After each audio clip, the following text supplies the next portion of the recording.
तो बहुत बहुत स्वागत है एक बार आप सबका फिर से। और मुझे लगता है कि काफी बेसब्री से इंतजार चल रहा था कि आखिर मेजर कल सी क्लासेस कब आपके लिए वो विशेष मॉडल पेपर्स लेके आ रहा था। बिल्कुल तैयार हो जाइए देश के सबसे ऑथेंटिक प्लेटफॉर्म पे, तैयार हो जाइए देश के सबसे ऑथेंटिक मॉडल पेपर के लिए। मैं जानता हूं कि बहुत सारे प्लेटफॉर्म पे आप स्टडीज कर रहे हैं, बहुत सारे प्लेटफॉर्म पे आप गाइडलाइंस ले रहे हैं, बट मैं कहना चाहता हूं कि इस एग्जाम को श्योर शॉर्ट क्वालिफाई करना है तो जरूर से जरूर इन मॉडल पेपर्स की प्रैक्टिस करिएगा जो लगातार आपके एग्जाम के लिए हम रिलीज करेंगे। और मैं कहना चाहता हूं कि ऑफलाइन प्रोग्राम में भी हम तेजी के साथ यार ओपन हो गए। 1 जुलाई में देश में सबसे पहले आगाज हमने किया है एक नए जज्बे, एक नए जुनून के साथ, केवल एक उद्देश्य से कि अब कोई भी बच्चा बिना वर्दी के नहीं रहेगा। तो मैं कहना चाहता हूं कि मॉडल पेपर की सीरीज आपकी स्टार्ट हो चुकी है। बच्चा बिना टाइम वेस्ट के जम के इसको लगी, इसको मैं कहूंगा ज्यादा से ज्यादा शेयर भी करिए, क्योंकि मैं चाहता हूं जितना भी हमारा जेंटल एयरमैन कैडेट बनने वाला है इस देश का बच्चा, जो हमारा एयरफोर्स का एस्पिरेंट है, उसको एक प्रेरणा जानी चाहिए, उससे तक ये पहुंचना चाहिए कि आखिर सटीक और बिल्कुल up to the mark question collection का मतलब क्या होता है। और वाकई में अगर आपने लगातार इन मॉडल पेपर्स की प्रैक्टिस कर ली, जो कि लगातार आपको 1 डे के अंतराल पे आएंगे, जो टीम पूरी स्टडी करेगी और आपके सामने मॉडल पेपर परोसे जाएंगे, पूरे के पूरे मॉडल पेपर रहेंगे। सुबह अर्ली मॉर्निंग 7 बजे डेली ये पेपर आपके सामने होगा। बिल्कुल सुबह उठते ही सबसे पहला काम बच्चा ये करना है कि मॉडल पेपर्स के सारे क्वेश्चंस को लगाना है और एक बेहतर नोट्स बनाना है और फाइनली एयरफोर्स वाले एग्जाम में अपनी सफलता को सुनिश्चित करके दिखाना है। थैंक यू सो मच और बिल्कुल शुरू करते हैं मॉडल पेपर। Thank you. जय हिंद बच्चों, मेरा नाम है गौरव अग्रवाल और आज आपके सामने मौजूद है आपका मॉडल पेपर नंबर 2। 1 तारीख को सुबह 7 बजे हम लोगों ने मॉडल पेपर 1 डाला था। आज 3 तारीख है। आज हम आपके सामने मौजूद हैं सेकंड मॉडल पेपर लेकर। इंग्लिश का सेक्शन मेरे पास है, फिजिक्स और मैथ के मॉडल पेपर आज के आप ऑलरेडी देख चुके हैं।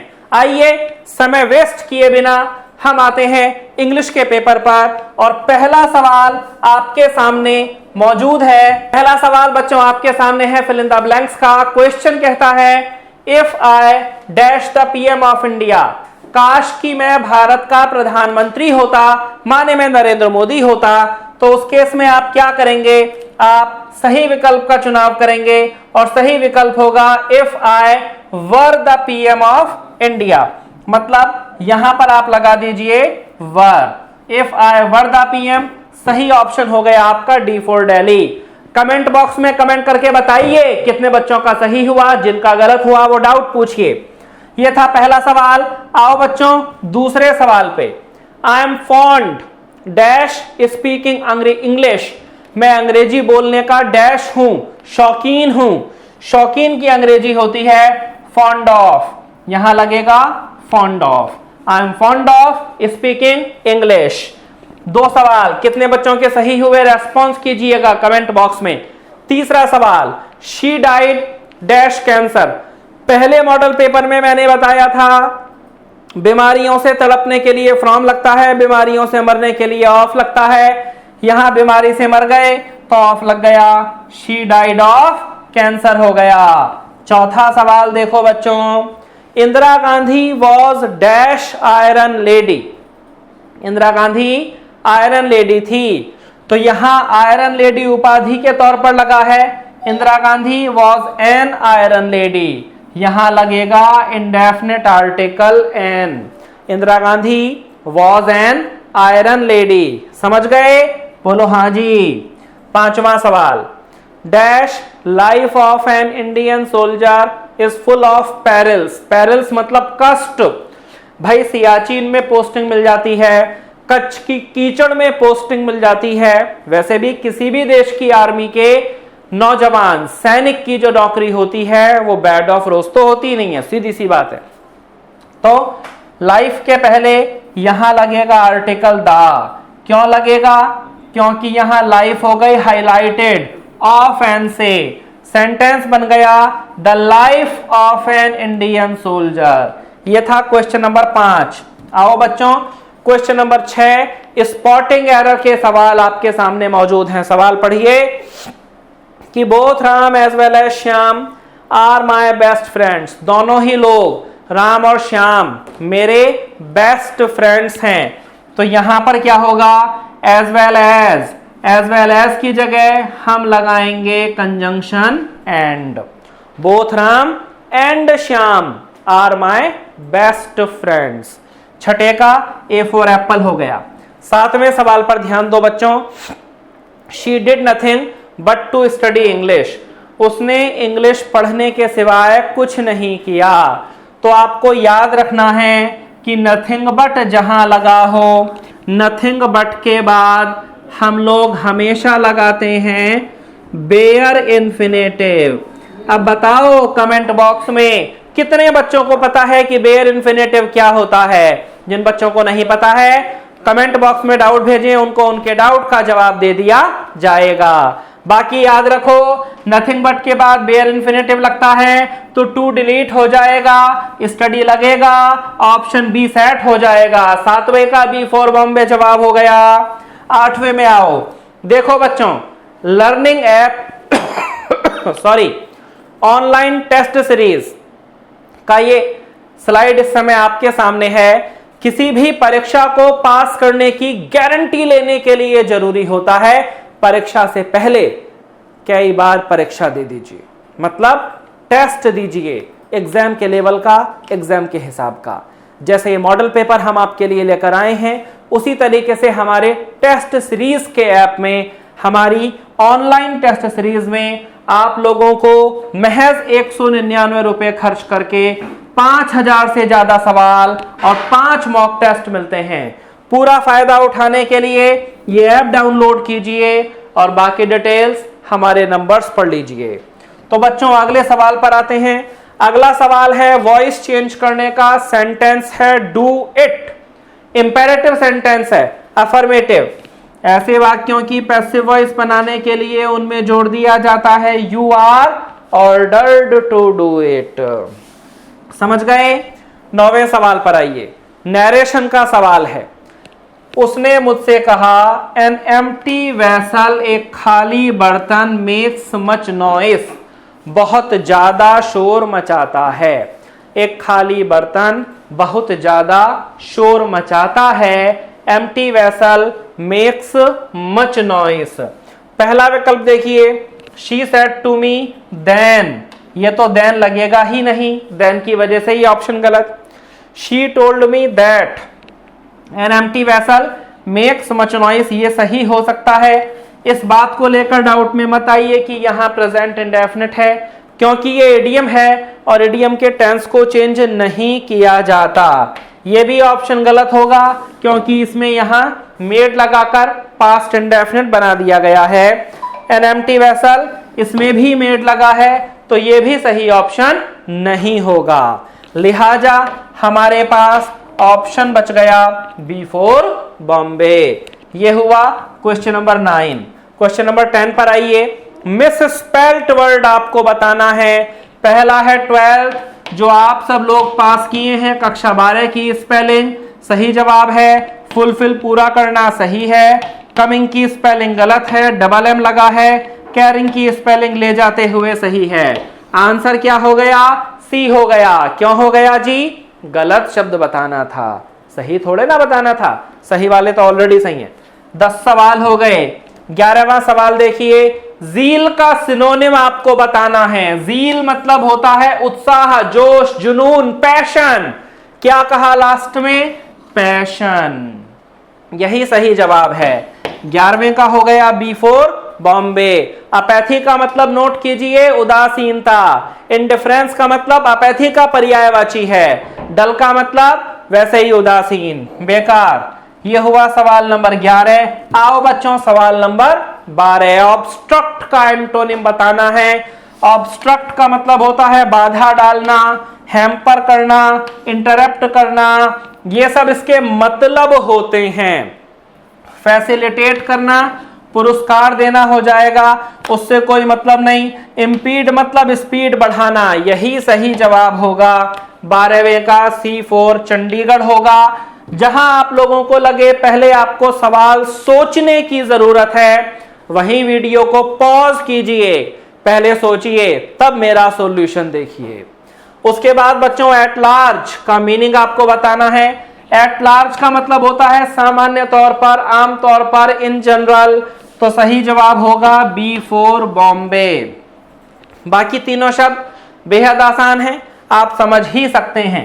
उसके बाद सवाल number 14, one who looks on the dark side of things, one word substitution का सवाल है। एक ऐसा व्यक्ति जो किसी चीज का अंधेरा पक्ष देखता है, डार्क साइड माने नेगेटिव पक्ष किसी चीज का देखता है, उसको क्या कहते हैं? निराशावादी, अंग्रेजी में ऑप्टिमिस्ट। सवाल नंबर 14 का ऑप्शन नंबर ए। सवाल नंबर 15 पर आते हैं। शब्द ब्यूटीफुल की नाउन हमको बतानी है। तो शब्द ब्यूटीफुल मतलब सुंदर की दो नाउन, एक तो ब्यूटिफिकेशन और एक ऑप्शन हो सकता है ब्यूटी। ये दो विकल्प हो सकते हैं। ब्यूटीफाई वर्ब होती है, ब्यूटीफुल एडजेक्टिव होता है, ब्यूटिफिकेट भी वर्ब होती है। ब्यूटी ऑप्शन में है नहीं, लिहाजा आंसर क्या मिल गया? B for Bombay. 15 सवाल हो गए। 16वां सवाल, पास्ट पार्टिसिपल आपको बताना है कॉस्ट, कीमत लगाना। तो कीमत लगाना के तीनों रूप एक जैसे होते हैं, कॉस्ट कॉस्ट कॉस्ट, लिहाजा 16वें का जवाब हो गया सही, मतलब 16वें का बी फॉर बॉम्बे। अब हम आते हैं रीडिंग कॉम्प्रिहेंशन पर। यह आपका रीडिंग कॉम्प्रिहेंशन का पैसेज है। मैं एक किनारे आ चुका हूं, वीडियो को पॉज कीजिए, पैसेज पढ़िए, तब मेरे सवालों का जवाब दीजिए। तो बच्चों, इस पैराग्राफ में आपने देखा कि डॉल्फिन मछली के विषय में आपसे बात करी गई, डॉल्फिन के बारे में आपसे कहा गया। डॉल्फिन मनुष्य की मित्र भी कही जाती है। आशा है पैसेज आपको समझ में आ गया होगा। तो to breathe dolphin use, dolphin जो है वो ब्रीथ करने के लिए किस चीज का यूज करती है? पैसेज में आपने पढ़ा कि ब्लो होल का यूज करती है डॉल्फिन अपने ब्रीथ करने के लिए। उसके बाद है dolphin use their teeth to eat their prey, अपने शिकार को खाने के लिए, टू ट्रैप देयर प्रे, अपने शिकार को फंसाने के लिए, टू स्केयर देयर प्रे, अपने शिकार को डराने के लिए, फॉर एस्थेटिक पर्पसेस, कुछ अदर पर्पसेस के लिए। तो इसके लिए हम आते हैं एक बार पैराग्राफ पर। डॉल्फिन की बॉडी डिजाइन होती है हेल्प करने के लिए move quickly and easily through water, पानी में आराम से तैरने के लिए। अब डॉल्फिन का जो फ्लूक प्रोपल है it through the water, dolphin से फ्लूक प्रोपल्स, डॉल्फिन की जो फ्लूक है उसकी बॉडी का एक पार्ट है, वो प्रोपल करता है, घूमता है पानी में।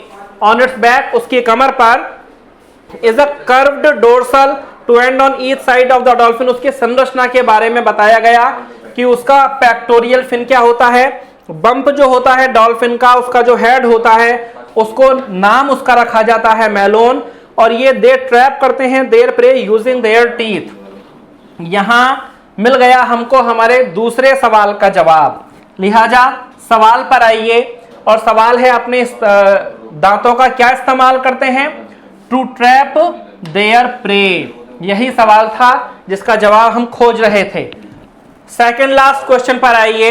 विच of these helps dolphin to navigate through the water, पानी के अंदर नेविगेट वो कैसे करते हैं?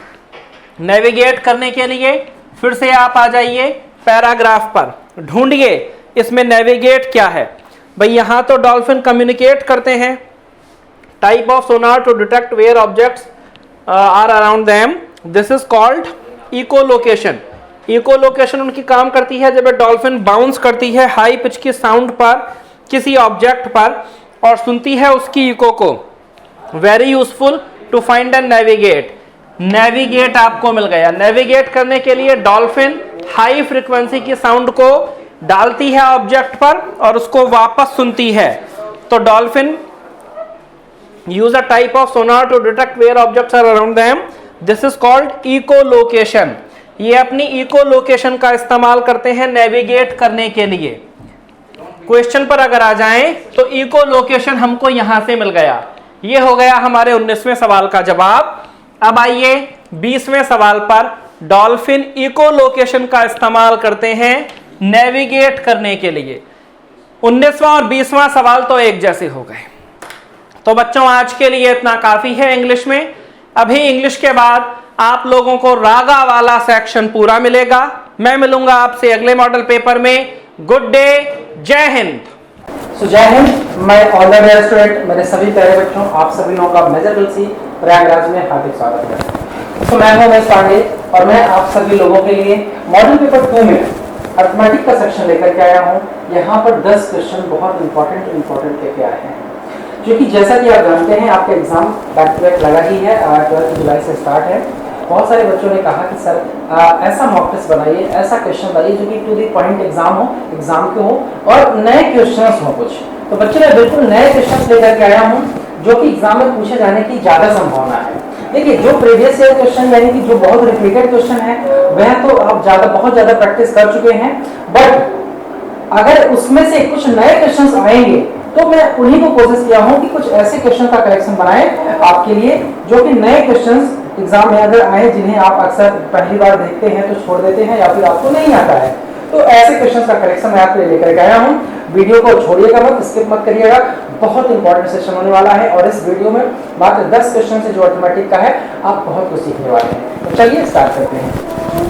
तो बच्चों यहाँ से आप देखिए क्वेश्चन नंबर 1 की अगर हम बात करें, यहाँ से हम देखिए क्वेश्चन नंबर 1 की बात करें तो क्वेश्चन कह रहा है if 9 digit number 389x 637y is divisible by 72 then the value of root 6x plus 7y will be। मतलब ये हुआ कि यदि 9 अंकों की कोई संख्या है, ये संख्या दी हुई है आप यहाँ से देख सकते हैं, ये संख्या दी हुई है आप यहाँ से देख सकते हैं बच्चों, ये संख्या है। उसके बाद कहता है कि 72 से विभाज्य है। डिविजिबिलिटी का क्वेश्चन है, डिविजिबिलिटी का क्वेश्चन आपके एग्जाम में जरूर आता है, बट डिविजिबिलिटी को मैंने नए फॉर्म में रखने की कोशिश की है। तो आपको रूट में 6x plus 7y का मान निकालना है। देखो बच्चों 389x, उसके बाद है 6378y। अगर ये 72 से विभाज्य है, कोई भी संख्या 72 से विभाज्य तभी हो सकती है जो वह संख्या 8 से भी कटे और 9 से भी कटे। ये बात आप हमेशा याद रखें। अब यहाँ पे 8 की डिविजिबिलिटी हमें पता होनी चाहिए, 9 की डिविजिबिलिटी पता होनी चाहिए। बच्चे x y का मान हम जब तक नहीं निकालेंगे तब तक हम अपने प्रश्न का उत्तर नहीं दे पाएंगे।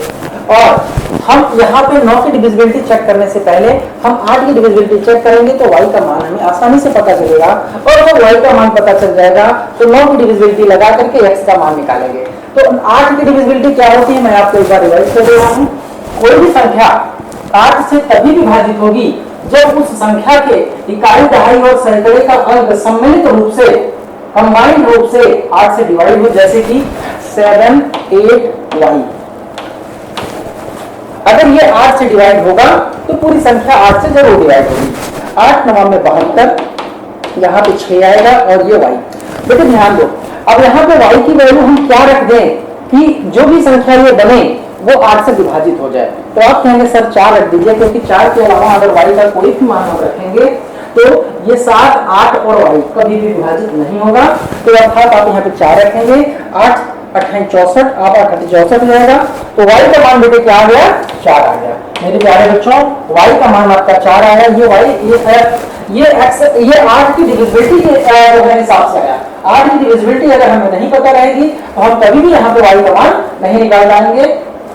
अब जब हमें y का मान पता चल गया तो अब हम x का मान निकालेंगे। तो देखिए x का मान कैसे निकलेगा, समझिएगा। यहाँ पे 9 की डिविजिबिलिटी चेक कर लेते हैं। अब 9 की डिविजिबिलिटी क्या होती है? 9 की डिविजिबिलिटी होती है कि यदि कोई संख्या 9 से विभाजित है तो उसके सभी अंकों का योगफल भी 9 से विभाजित होना चाहिए, यानी कि इसके सभी अंकों को हम जोड़ दें और वो 9 से विभाजित होना चाहिए। तो बच्चों आइए जोड़ते हैं। 3 और 8 11 हो जाएगा, 11 9 20 हो जाएगा, 20 और प्लस x प्लस 6 3 9 9 7 16 16 और 8 24 प्लस y का मान अभी अभी हमने 4 निकाला है, आप देख पा रहे हैं बेटे। 20 और 24 आपका हो जाएगा 44 44 प्लस x प्लस 4 यानी कि 48 प्लस x। मेरे भाई आप इस बात को समझ सकते होंगे कि 48 प्लस x यदि 9 से विभाजित होगा तो x का मान कितना होना चाहिए?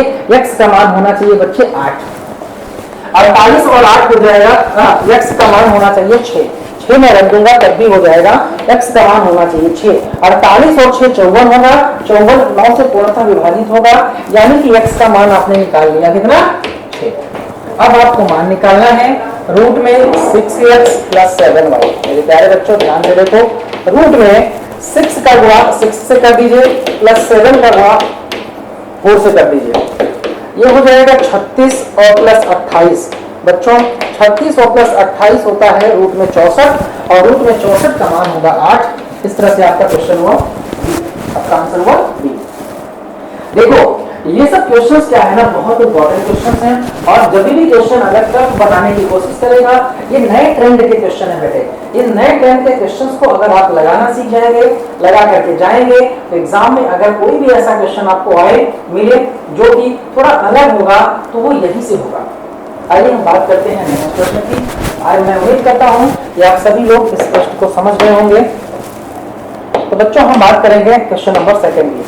ध्यान से देखिएगा, यदि x प्लस 1 अपॉन x की power 2 x plus 1 upon x का whole square is equal to 3 हो, तो आपको इसकी वैल्यू निकालनी है। x की पावर 72 प्लस x की पावर 66 प्लस x की पावर 54 प्लस x की पावर 24 प्लस x की पावर 6 प्लस 1 का मान आपको बताना है। अब ये एक स्पेशल केस है बेटे, है तो अलजेब्रा का कॉमन क्वेश्चन, बट ये एक स्पेशल केस है। ध्यान देना, अलजेब्रिक आइडेंटिटी से बेस्ड क्वेश्चन है। अगर मैं इसका स्क्वायर को हटाऊंगा तो मेरे प्यारे बच्चों ये हो जाएगा x plus 1 upon x is equal to √3। अब देखिए, अगर जिस बच्चे को ट्रिक पता होगा, अब वो यहां से तो डायरेक्ट कर देगा। अगर मैं यहां से कह दूं कि x cube plus 1 upon x cube is equal to 0, तो ये वही बच्चा समझ पाएगा जिसको ट्रिक पता होगा। बट जिसको नहीं पता होगा उसको मैं बता दे रहा हूं बच्चों, दोनों पक्षों का आप घन कर दीजिए, दोनों पक्षों का क्यूब कर दीजिए। जब दोनों पक्षों का क्यूब करेंगे तो आपको ये रिजल्ट मिलेगा। a प्लस बी का होल क्यूब, आपको फॉर्मूला पता होना चाहिए, तभी आप ऐसा कर पाएंगे। तो जब दोनों पक्षों का मैंने घन कर दिया तो मुझे ये रिजल्ट मिला। जब मुझे ये रिजल्ट मिला तो मैं अब इसको सॉल्व करूंगा। तो देखो x क्यूब का क्रॉस मल्टीप्लाई करो, जब बेटे यहां मल्टीप्लाई करोगे तो x की पावर में 6 हो जाएगा और ये 1 हो जाएगा और ये 0 हो जाएगा। यानी कि x की पावर 6 की वैल्यू हो गई -1। मेरे प्यारे बच्चों, x की पावर 6 की वैल्यू हो गई -1।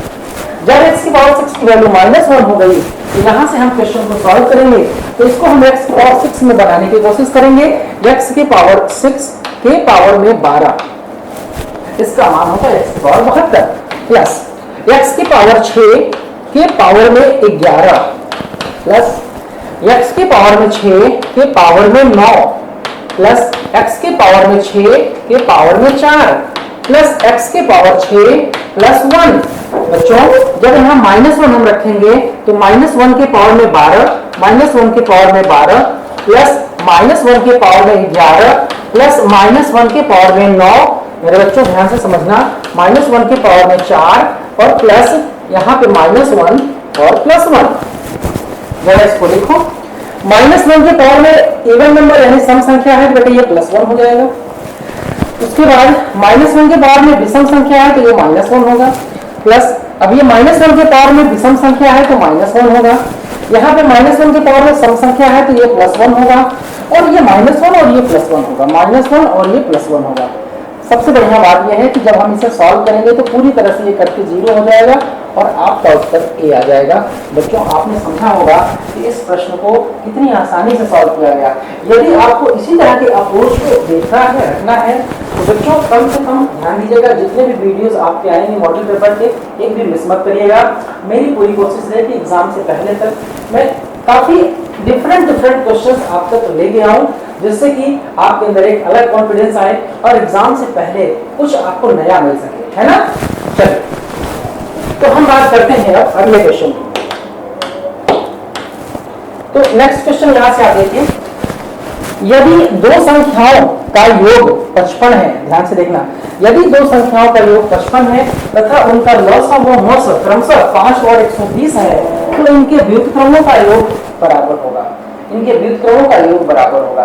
वैसे तो मैं आपको यहाँ से ट्रिक डायरेक्ट बता दूं, अगर इस तरह के क्वेश्चंस कभी भी आपको मिले, बट मैं बेसिक से भी बता दूंगा, थोड़ा सा देख लो यहाँ पे।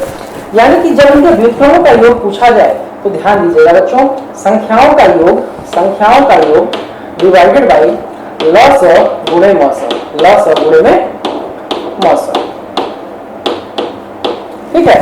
वैसे तो एक्चुअल में जो ट्रिक होता है वो क्या होता है, संख्याओं के व्युत्क्रमों का योग बराबर संख्याओं का योग, ध्यान देना, संख्याओं के व्युत्क्रमों का योग, संख्याओं के व्युत्क्रमों का योग बराबर संख्याओं का योग बटे संख्याओं का गुणनफल। अच्छा, संख्याओं का गुणनफल बराबर होता ही है उनका लॉसम गुणा में मौसम। संख्याओं का गुणनफल क्या होता है, उनका लसा गुणे में उनका मसा। तो यहाँ पे आप देख रहे हैं लसा गुणे मसा को मैं यहाँ पे इनके स्थान पे रख सकता हूँ। तो चलिए एक बार इसको सॉल्व कर लेते हैं, फिर बेसिक से बताता हूँ। संख्याओं का योग है 55 डिवाइडेड बाई 5 गुना में 120। मेरे प्यारे बच्चों 5 से काटेंगे 11 होगा, 11 बटे में 120 इस प्रश्न का सही उत्तर होगा।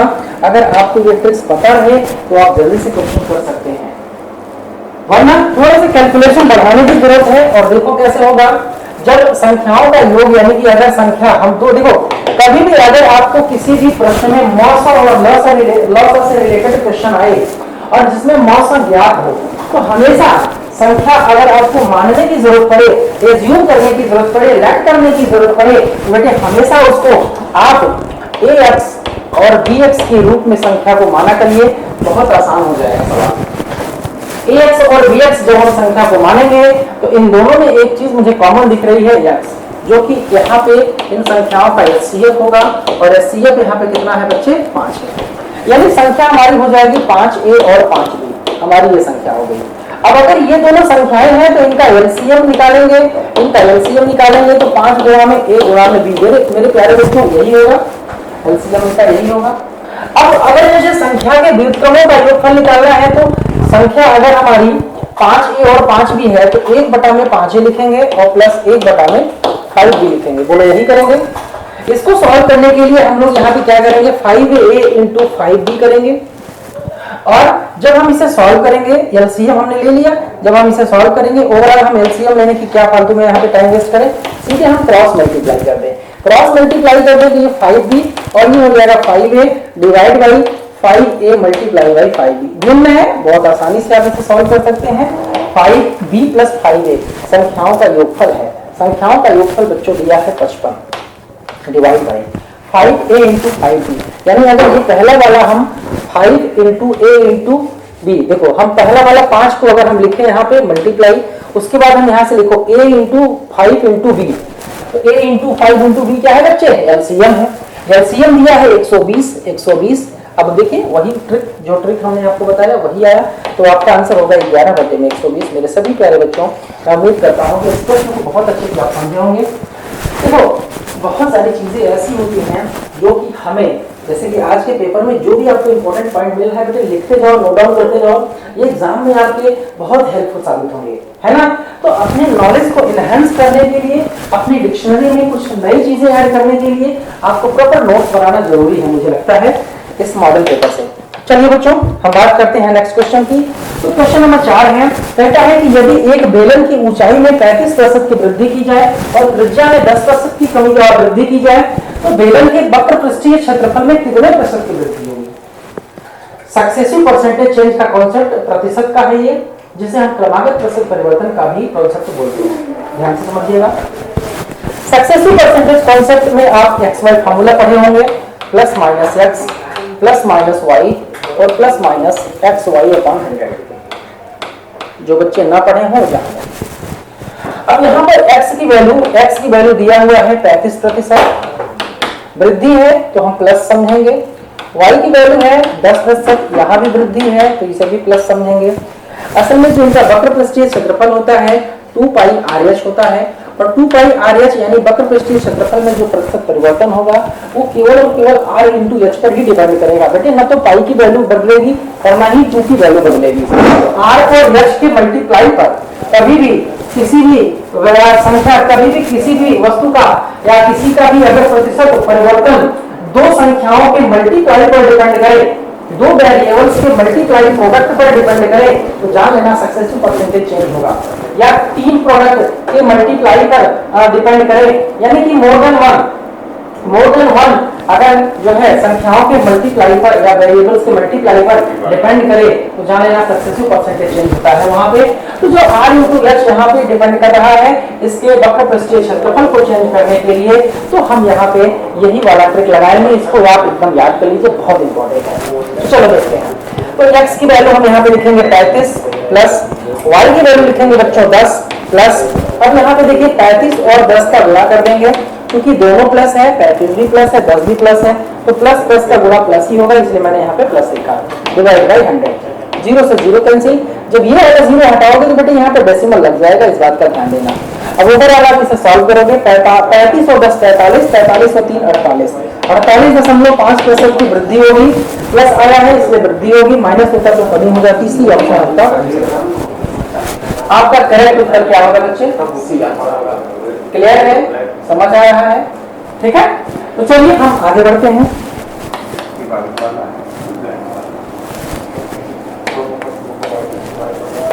क्वेश्चन नंबर 5 की बात करते हैं। पूजा पूजा को एक वस्तु बेचने पर 20% का क्या होता है? लाभ होता है। यदि उसने वह घड़ी, एक घड़ी की बात कर रहा है, ये वस्तु को घड़ी समझना, यदि उसने वह घड़ी 10% कम में खरीदी होती और 30 रुपए कम में बेची होती, है ना, तो उसे 20% लाभ होता। तो उसे कितने प्रतिशत का लाभ होता? 20% का लाभ होता। घड़ी की लागत मूल्य क्या है? बेटा ये जो क्वेश्चन है ना, पहले तो बहुत सारे बच्चे ऐसे भी होंगे जिनको ये क्वेश्चन अगर पहली बार देख रहे होंगे तो उनको देखने में ही लग रहा होगा कि ये क्या उटपटांग क्वेश्चन है, बट बहुत सारे बच्चे ऐसे भी होंगे मुस्कुरा रहे होंगे, कह रहे होंगे क्या बात है सर, ये तो बड़ा इंटरेस्टिंग क्वेश्चन आ गया, है ना। तो ये प्रॉफिट एंड लॉस का बहुत इंपॉर्टेंट क्वेश्चन है, बिल्कुल बढ़िया क्वेश्चन है, ध्यान से समझना। इस क्वेश्चन को आसानी से कैसे सॉल्व किया जाएगा, ध्यान से देखो बच्चों। पूजा को एक वस्तु बेचने पर 20% का लाभ होता है, यानी कि पूजा कोई वस्तु अगर 100 रुपए में खरीदती है या 100x में खरीदती है तो ये 120x में बेचेगी। कितने में बेचेगी बच्चों? 120x में। इसका इनिशियल सीपी है ये और इनिशियल सेलिंग प्राइस है ये कॉस्ट प्राइस और ये सेलिंग प्राइस। अब कंडीशन लगा दिया, कंडीशन क्या लगा दिया कि यदि वह 10% लेस में खरीदी होती, यानी कि अगर ये 100x में ना खरीद करके 90x में खरीदती, बच्चों बहुत आसानी से आपको 10% निकाल करके माइनस कर देना चाहिए यहाँ पर, इसमें आपको परेशान नहीं होना चाहिए कि 10% ये कैसे माइनस कर देकर 90 आया, ये तो बहुत आसान सी चीज है ना। तो अब देखो 100x में 10x हम माइनस करेंगे 10%, हमारा 90x होगा। अब जब कंडीशन ये है कि जब हम इतने में खरीदे और उसके बाद 30 रुपए कम में बेचें, यानी कि 120 में पहले बेचा जाता था, अब 30 रुपए कम में बेचें तो भी हमें 20% का लाभ होता है, यानी कि 20% का लाभ अगर हम 90 में खरीद करके 20% का लाभ लें, इसका मतलब कि 120% का बेचना है। 120% का बेचने का मतलब है 90x का 120% निकालो तो बच्चे 108x आएगा। मैं इतनी जल्दी क्यों निकाल पा रहा हूँ? क्योंकि 12 9 में 108 मैं डायरेक्ट कर दिया, ठीक है। अब बेटा 120x में से 30 माइनस करते हो तो 108 आता है, यानी इन दोनों का अंतर है 12x, 108x और 120x का अंतर है प्यारे बच्चों 12x, 12x बराबर 30 रुपया। अब अगर मैं यहाँ से 3 से भाग दे दूं तो 3 चौका में 12 और ये हो जाएगा 10, यानी कि 4x बराबर 10। कह रहा है कि उसका लागत मूल्य बताइए। लागत मूल्य एक्चुअल में 100x था, तो 100x निकालने के लिए 25 का गुणा आप यहाँ पे कर दीजिए तो ये हो जाएगा 100x। यहाँ भी आप 25 का गुणा कर दीजिए बच्चों तो ये हो जाएगा 250। कितना हो जाएगा? 250। या फिर जैसे आप चूंकि इसलिए करते थे वैसे लगा दीजिए 12x बराबर 30, तो x बराबर आपका हो जाएगा 30 बटा में 100x का मान निकालना है तो 100 का गुणा कर दीजिए और जैसे ही बच्चों आप सॉल्व करेंगे मेरे प्यारे भाई, इसका आंसर होगा 250। अच्छा 250 इस प्रश्न का सही उत्तर होगा। आपने देखा इस क्वेश्चन का आंसर होगा कि हमने बहुत ही शॉर्टकट तरीके बताए हैं आपको। मैं इसलिए ऐसा डिस्कस कर रहा हूँ क्योंकि मेरे एग्जाम के पॉइंट ऑफ व्यू से मैं बात कर रहा हूँ, है ना, और जरूरत पड़ने तो चीजें कुछ मैं बेसिक से समझा भी दे रहा हूँ, बट आप इस बात को बहुत अच्छे से महसूस कर पा रहे होंगे क्योंकि अगर मैं बहुत ज्यादा बेसिक से पढ़ाने लगूंगा, यानी आपको मॉडल पेपर करवाने लगूंगा, तो मॉडल पेपर देखने का आपको कोई बेनिफिट नहीं मिलेगा। और आप भी उसी बहुत ज्यादा बेसिक तरीके से अगर आप सीखेंगे, अगर मैं कुछ एक्स्ट्रा ना बताऊं, मैं थोड़ा सा शॉर्ट ट्रिक ना बताऊं, जब मैं ही अगर कम समय में ना कर पाऊं तो बेटे आप कैसे करोगे एग्जाम हॉल में। इसलिए आपको मैं शॉर्टकट तरीके थोड़ा सा समझाने की कोशिश कर रहा हूं जिससे आपको कुछ बेनिफिट हो सके, जिससे आप कुछ सीख सके, ठीक है।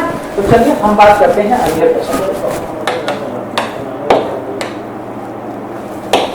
तो बच्चों जैसा कि देखिए यहाँ पे हम आपके लिए लेकर के आए हैं प्री मेडिकल की फैसिलिटी, क्योंकि जनरली हम देखते हैं बहुत सारे बच्चे सेलेक्ट तो हो जाते हैं, सब कुछ उनका क्लियर हो जाता है, बट फाइनली वो जाकर के मेडिकल में रुक जाते हैं। मेडिकल में रुक जाते हैं और जब उनको री मेडिकल मिलता है तो मन में इतनी प्रकार की जो है समस्याएं, इतने मन में मतलब निगेटिविटी आने लगती हैं कि बहुत परेशान हो जाते हैं बच्चे और फिर इधर उधर के प्रयासों के चक्कर में पड़ने लगते हैं। तो इन सारी चीज़ों से बचने के लिए एमपीएससी आपको लेकर के आई है प्री मेडिकल की फैसिलिटी।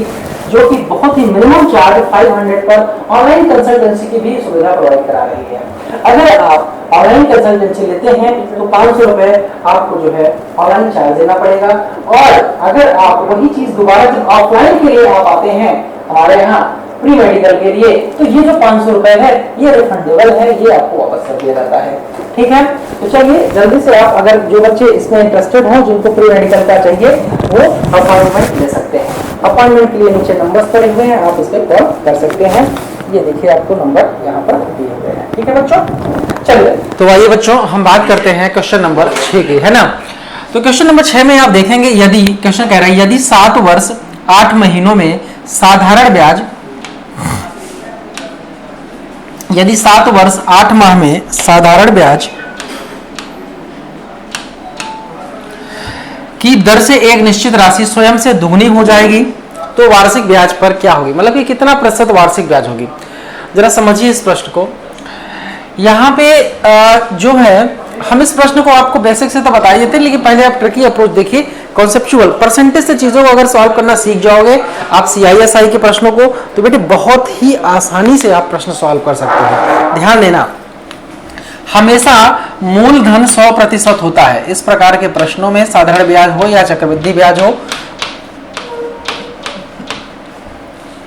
मूलधन बच्चों हमेशा 100% होगा, पहली बात। अब ध्यान देना, कहता है कि जब भी कहे कि निश्चित राशि स्वयं से दुगनी हो जाती है, तो यह दुगना का मतलब होता है मिश्र धन। तो अच्छा देखिए, 1 गुना का मतलब होता है 100%, 2 गुना का मतलब होता है 200%, है ना। तो अगर हमारा मिश्र धन मेरे प्यारे बच्चों अगर 2 गुना हो जाए, 2 गुना का मतलब हो जाए 200%, तो 100% यहाँ पे वृद्धि हुई है, और 100% ही हमारा होगा ब्याज, 100% ही हमारा होगा ब्याज। इनका अंतर करने से हमें पता चल गया। अब जब ये 100% हमारा ब्याज है, तो ये कितने समय में मिला है, 7 वर्ष 8 माह में मिला है। तो हम 7 वर्ष 8 माह को अगर हम पूरा का पूरा वर्ष में कन्वर्ट कर लें, 8 माह को मैं लिखूंगा 8/12 वर्ष, 8/12 वर्ष। समझने की कोशिश करिएगा, 4 गुना में 8, 4 तिहाई में 12, तो ये 7 + 2/3, 3 × 7 = 21, 2 23, 23/3 वर्ष। अगर इतना समय में ब्याज 100% मिलता है, तो 1 वर्ष में कितना मिलेगा। 1 वर्ष में निकालने के लिए 100 में भाग दे दीजिए 23/3 से, 23/3 से, तो ये हो जाएगा 3 ऊपर जाएगा, 300/23। मेरे प्यारे भाइयों, 300/23% का मतलब हो जाएगा 13 सही 1/23%, 13 सही 1/23%। ठीक है, तो चलिए हम बात करते हैं आगे। अच्छा, एक चीज यहां से हम आपको थोड़ा बेसिक से यहां से क्लियर कर दें, आप देख लीजिए कैसे लगेगा। अच्छा, साधारण ब्याज से SI बराबर होता है प्यारे बच्चों PRT/100, PRT/100, ठीक है ना। अब देखो स्वयं का, देखो मेथड नंबर 2 है, बहुत बढ़िया है। स्वयं से दुगनी का मतलब क्या होता है कि जो मिश्रधन होता है, जो अमाउंट होता है, वो स्वयं से कितना हो गया, 2 गुना। स्वयं यानी P यानी मूलधन। अब अगर हम A/P की वैल्यू निकालें बच्चों, तो ये हो जाएगा 2/1। कहने का मतलब है कि अगर मिश्रधन 2 रुपया है तो मूलधन हमारा 1 रुपया है। अगर हम मिश्रधन में से मूलधन को माइनस करेंगे तो जो 1 रुपया आएगा वही हमारा हो जाएगा साधारण ब्याज। तो साधारण ब्याज की जगह पे हम 1 लिखेंगे, और P की जगह पे देखो यहाँ पे 1 लिखेंगे। R आपको निकालना है, और T का मान हम यानी समय हम लिखेंगे 7 वर्ष 8 माह। 7 वर्ष 8 माह को अभी हमने कन्वर्ट किया था, तो सॉल्व किया था, तो ये आया था 23/3 और डिवाइडेड बाई कितना 100। अगर मुझे R का मान निकालना होगा तो देखिए ये 300/23 हो जाएगा। पक्षांतर जब आप करेंगे, 300 नीचे है तो यहाँ होगा, 1 से गुणा होगा तो ऊपर, और 23 का भाग दे देंगे, तो बेटे ये हो जाएगा 13 सही 1/23%। आप ऐसे भी सॉल्व कर सकते हैं, प्रतिशत से भी आप निकाल सकते हैं। जब भी 2 गुना की बात करें, स्वयं से 2 गुना, ध्यान देना, स्वयं से 2 गुना की बात करें तो ब्याज होता है 100%, है ना। अगर 3 गुना की बात करें तो ब्याज हो जाएगा 200%। अगर 2.5 गुना की बात करें तो ब्याज हो जाएगा 150%। अगर जो है आधा गुना कह दे, आधा कह दे, है ना, तो आधा तो कभी कहेगा नहीं, क्योंकि अगर साधारण ब्याज की दर से अगर कुछ ना ब्याज मिलेगा तो हमेशा 1 गुना से ज्यादा ही होगा, इसलिए कभी 1 गुना से कम नहीं कहेगा। 1.2 गुना कहेगा, इसका मतलब कि 20% ब्याज मिल रहा है। क्लियर है बच्चों। ब्याज में इस प्रकार जो प्रतिशत ब्याज आप यहां से निकालेंगे, प्रतिशत ब्याज में अगर हम t का भाग दे देंगे r निकल आएगा। कभी कभी r दिया रहता है, t पूछता है, तो प्रतिशत ब्याज निकालने के बाद r से भाग दे देना तो t निकल आएगा। ठीक है, तो आइए हम बात करते हैं अगले प्रश्न की ओर। क्वेश्चन नंबर 7, यहां पे देखिए आपको पार्टनरशिप का क्वेश्चन है। पार्टनरशिप का प्रश्न आपके एग्जाम में आता है। ए, बी और सी ने एक व्यवसाय शुरू किया। ए के निवेश का तिगुना, ध्यान से समझना बच्चों, यहां से बहुत सारी चीजें देखिए, कैलकुलेशन भी आपको सीखने को मिलेगा। ए का क्या है, तिगुना। बी के निवेश का दोगुना, बी के निवेश का दोगुना, और सी के निवेश का 4 गुना क्या है, बराबर है। ये आपस में क्या है बच्चों, बराबर है। देखिए जो आपका पार्टनरशिप का प्रश्न बनता है, पार्टनरशिप में क्या होता है प्यारे बच्चों, ध्यान दीजिएगा। पार्टनरशिप में क्या होता है कि पार्टनरशिप में जो उनके लाभ का अनुपात होता है, उनके जो लाभ बांटे जाते हैं, जो क्या कहते हैं कि शेयर होल्डर्स होते हैं, जो कहीं ना कहीं निवेशक होते हैं, उनके जो लाभ को बांटा जाता है उनकी पूंजियों के अनुपात में बांटा जाता है जब समय समान होता है, या फिर उनकी पूंजियों और उनके द्वारा लगाए गए समय के गुणनफल के अनुपात में हमेशा लाभ को बांटा जाता है। तो आइए हम सबसे पहले इनकी पूंजियों का अनुपात निकालते हैं। अगर ए ने ए रुपए लगाया हो तो ए का 3 गुना, अगर बी ने बी रुपए लगाया हो तो बी का 2 गुना, अगर सी ने सी रुपए लगाया हो तो सी का 4 गुना बराबर होगा। ऐसे कंडीशन में A ratio B ratio C निकालने का बहुत आसान तरीका है। यहाँ पे 3 जो ए का गुणांक है उसको छोड़ करके बी और सी का गुणांक यहाँ पे आप गुणा कर दीजिए। बी का रेशियो निकालना है तो ए और सी का गुणांक आप यहाँ पे मल्टीप्लाई कर दीजिए। सी का रेशियो निकालना है तो ए और बी का, यानी कि जिसका निकालना है उसको छोड़ के बाकी अन्य का गुणा कर दीजिए। अब बेटे यहाँ पे देखो सॉल्व करेंगे तो 2 से काटेंगे क्योंकि ये अनुपात है। ये हो जाएगा 4 रेशियो में 6 रेशियो में 3। ये ए बी सी के क्या है, ये उनके निवेश का अनुपात है। अब आगे कहता है कि कुल लाभ में से जो सी का लाभ है वो 4,863 रुपया है, तो ए का लाभ कितना होगा। सी का लाभ बेटे यहाँ पे 3x हो जाएगा, बी का लाभ बेटे यहाँ पे 6x हो जाएगा, और ए का लाभ यहाँ पे 4x हो जाएगा। तो बच्चों अगर 3x बराबर 4,863 रुपया हो जाए तो हमें 4x का मान निकालना है। तो x का मान हम निकालेंगे तो 4,863 बटे में 3 करेंगे, और जब 4x का मान निकालेंगे तो 4 से गुणा करेंगे। 3 से आप भाग देंगे, ये देखिए 3 एकम में 3, 3 छक्का 18, 3 दूना 6, 3 एकम 3, 4 का गुणा करोगे, 4 एकम में 4, 4 दूना 8 और 16 चौका 64, 6,484 रुपया। 6,484 रुपया आपका बी ऑप्शन है। तो इस प्रश्न का सही उत्तर होगा बी। आइए हम बात करते हैं अगले प्रश्न की ओर। Question number 8। क्वेश्चन नंबर 8 देखिए, यहाँ पे मिश्रण का प्रश्न है, ध्यान से समझिएगा। इसको मैं आपको बहुत ही कॉन्सेप्चुअल तरीके से बताऊंगा। अगर आप ध्यान से समझेंगे तो जो कॉन्सेप्ट मैं बताने वाला हूं, इस कॉन्सेप्ट से रिलेटेड बहुत सारे क्वेश्चंस आप सॉल्व कर सकते हैं। कहता है कि 80 लीटर के मिश्रण में दूध और पानी का अनुपात है 27:5। देखो बेटे, ये दूध यानी मिल्क मैं लिख दे रहा हूं, वाटर, इन दोनों का रेशियो है 27:5। ये मिल्क है और ये दूध वाटर है। ये पूरा 80 लीटर में अगर 32 भाग कर दोगे तो 27 भाग हो जाएगा मिल्क और 5 भाग हो जाएगा वाटर।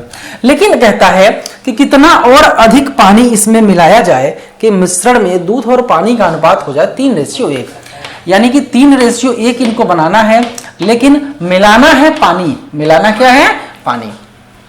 अगर पानी आप मिलाएंगे तो मुझे एक बात बताइए, दूध की मात्रा में तो कोई परिवर्तन नहीं आएगा। हाँ, ये बात अलग है कि किसी भी दूध और पानी के मिश्रण में बेटे जब आप पानी मिलाते हो तो दूध थोड़ा सा उसकी सांद्रता कम होती है, किंतु अगर उसी के जगह पे दूध मिला देते हैं तो उसकी सांद्रता बढ़ जाती है। ये आपका प्रतिशत परिवर्तन पे असर डालता है। प्रतिशत परिवर्तन होता है यहाँ पर एक दूसरे का, किंतु कभी भी मात्रा में परिवर्तन नहीं होता है। अगर यहाँ पे ध्यान दीजिएगा बच्चों, अगर यहाँ पे सपोज कर लीजिए कि अगर x लीटर दूध शुरुआत में रहा होगा तो अंत में भी x लीटर दूध रहेगा, क्योंकि यहाँ पे पानी की मात्रा बढ़ाई जा रही है, दूध की मात्रा में कोई परिवर्तन नहीं। तो दूध की मात्रा को हमें बराबर करना चाहिए, यानी कि यहाँ पे 9 का गुणा हम करेंगे। रेशियो है, जब यहाँ पे 9 का गुणा करेंगे बच्चों तो यहाँ भी 9 का गुणा करेंगे आप, तब आप कह सकते हैं कि यहाँ पे देखिए दूध की मात्रा बराबर हो गई 27-27। अब यहाँ पे पानी 5 से 9 हुआ, यानी कि 4 4x की वृद्धि हुई है। पानी कितना बढ़ाया गया? 4x बढ़ाया गया है। तो 4x बराबर कितना बेटे? 27 और 5 32। शुरुआत में 80 लीटर जो दिया गया है वो 32x के बराबर है। यानी 32x बराबर बच्चों अगर 80 लीटर है तो 4x का मान निकालना है। तो पहले मैं x का मान निकालूंगा, ये हो जाएगा 80 बटा में 32, और फिर मैं 4x का मान निकालूंगा तो 4 का गुणा करूंगा। तो आइए हम बात करते हैं नेक्स्ट क्वेश्चन। तो यहाँ पे देखिए क्वेश्चन नंबर 9, क्वेश्चन नंबर 9 क्या कहता है? B की तुलना में A जो है 40% अधिक दक्ष है तथा B की तुलना में C 20% कम दक्ष है। एक साथ मिलकर वे तीनों किसी कार्य को 15 दिनों में पूरा करते हैं। B अकेले ही उस काम को 75% कितने दिनों में पूरा करेगा? बच्चों ये आपका वर्क एंड टाइम यानी कार्य एवं समय का प्रश्न है। प्रश्न आपको देखने से लग रहा होगा बड़ा कॉम्प्लिकेटेड है भी बहुत सारे बच्चों को ऐसा लग रहा होगा, किंतु मैं आपको रेशियो मेथड बताने जा रहा हूं। बहुत ही बेहतरीन मेथड है, थोड़ा सा ऑब्जर्व करिए, आपको बहुत अच्छा लगेगा। देखो ऐसे सिचुएशन में पहले हम ए बी और सी की एफिशिएंसी का हम रेशियो बनाएंगे। ए बी और सी की रेशियो का एफिशिएंसी का रेशियो बनाएंगे। तो बेटे देखो यहाँ पे ए की भी तुलना बी से की जा रही है और सी की भी तुलना बी से की जा रही है। तो यानी बी को हम यहाँ 100 मानेंगे। अगर बी की एफिशिएंसी 100 है तो बच्चों ए की एफिशिएंसी हो जाएगी 140। यहाँ पे 40% इंक्रीज कर रही है। सी की कंपेयर अगर करेंगे तो 20% कम है, यानी ये हो जाएगा 80। अब हम इसे डिवाइड करेंगे, यानी 0 0 0 कैंसिल करेंगे, फिर हम 2 से डिवाइड करेंगे, ये हो जाएगा 7, ये हो जाएगा 5, ये हो जाएगा 4। ये इन तीनों की एफिशिएंसी, ये पर डे की एफिशिएंसी आई है। यानी कि अगर ए 7 काम करेगा एक दिन में तो बी 5 काम करेगा एक दिन में और सी एक दिन में 4 काम करेगा। लेकिन किसी काम को अगर ये सब मिलके करते हैं तो 15 दिन में कर लेते हैं। यानी एक दिन में अगर ये मिलके काम करेंगे तो 7 5 12, 12 और 4 16, यानी 16x काम एक दिन में होगा जब ये मिलके काम करेंगे। किंतु ये पूरा काम 15 दिन तक होता है। यानी कि अगर एक दिन का काम 16x है तो बेटे 15 दिन का काम पूरा 16x गुणा में 15, यानी इतना पूरा काम रहा होगा। अब इतने पूरे काम का 75% काम करना है, वो भी बी को। तो इतने काम का 75% अगर मैं निकालूंगा तो 75 बटा में 100 कर दूंगा। अब ये जो काम है इस काम को कौन करेगा? बी। तो बी एक दिन में करता है 5x, तो 5x से भाग दे देंगे तो b का पूरा समय निकल आएगा। बच्चों x से x डिवाइड करेंगे, 5 से भाग देंगे, 5 या 15, 25 से भाग देंगे 3 और यहाँ पे आएगा 4, 4 से भाग देंगे बेटे ये आ जाएगा 400 कम है 16, 4 3 12, 12 3 36, यानी कि 36 दिन में पूरे काम का 75% भाग b अकेले कर लेगा। अच्छा लगा? ये सारे कॉन्सेप्ट्स बड़े इंपॉर्टेंट है बच्चों। जनरली हम लोग इसे टारगेट नहीं करते हैं, हम लोग आसान प्रश्नों में उलझे रहते हैं। अब अगर एक अच्छा सा प्रश्न मैंने आपको सिखाया तो इससे कितने आसान प्रश्नों के कॉन्सेप्ट आपके क्लियर हो जाएंगे, आप खुद ही समझ सकते हैं। तो आइए हम बात करते हैं नेक्स्ट क्वेश्चन की। Question number 10। तो क्वेश्चन नंबर 10 की अगर हम बात करें, देखिए यहाँ पे ये मेंसुरेशन से रिलेटेड है। आपके एग्जाम में मेंसुरेशन का बहुत ही इंपॉर्टेंट रोल है, जरूर से जरूर प्रश्न वहां पे आता है। एक वर्ग और आयत की परिधि बराबर है। परिधि का मतलब आप समझ ही रहे होंगे। वर्ग के लिए हम पेरीमीटर यूज करेंगे और आयत के लिए भी पेरीमीटर का यूज किया जाता है। बट अब का जो नया ट्रेंड है बेटे, एग्जाम का जो पैटर्न है, देखिए अब परिधि, और हालांकि परिधि तो वृत्त के लिए यूज किया जाता है और वर्ग और आयत के लिए परिमाप, किंतु अब इसका कोई बहुत डिफरेंस नहीं रह गया है। तो इसलिए इस बात को लेकर के कभी भी मत कंफ्यूज होइएगा एग्जाम में कि परिधि आ गया है। तो बेटे अब परीक्षाओं में आप देखें कभी त्रिभुज को त्रिकोण बोल दिया जाता है ना, परिमित बोल दिया जाता है, परिमाप बोल दिया जाता है, परिधि बोल दिया जाता है। तो इसका कोई मतलब नहीं है। ये सारी चीजें परिमाप हो या परिमिति हो या फिर परिधि हो, सब एक ही सेंस से यूज किया जाता है, उनका सबका मतलब एक ही होता है।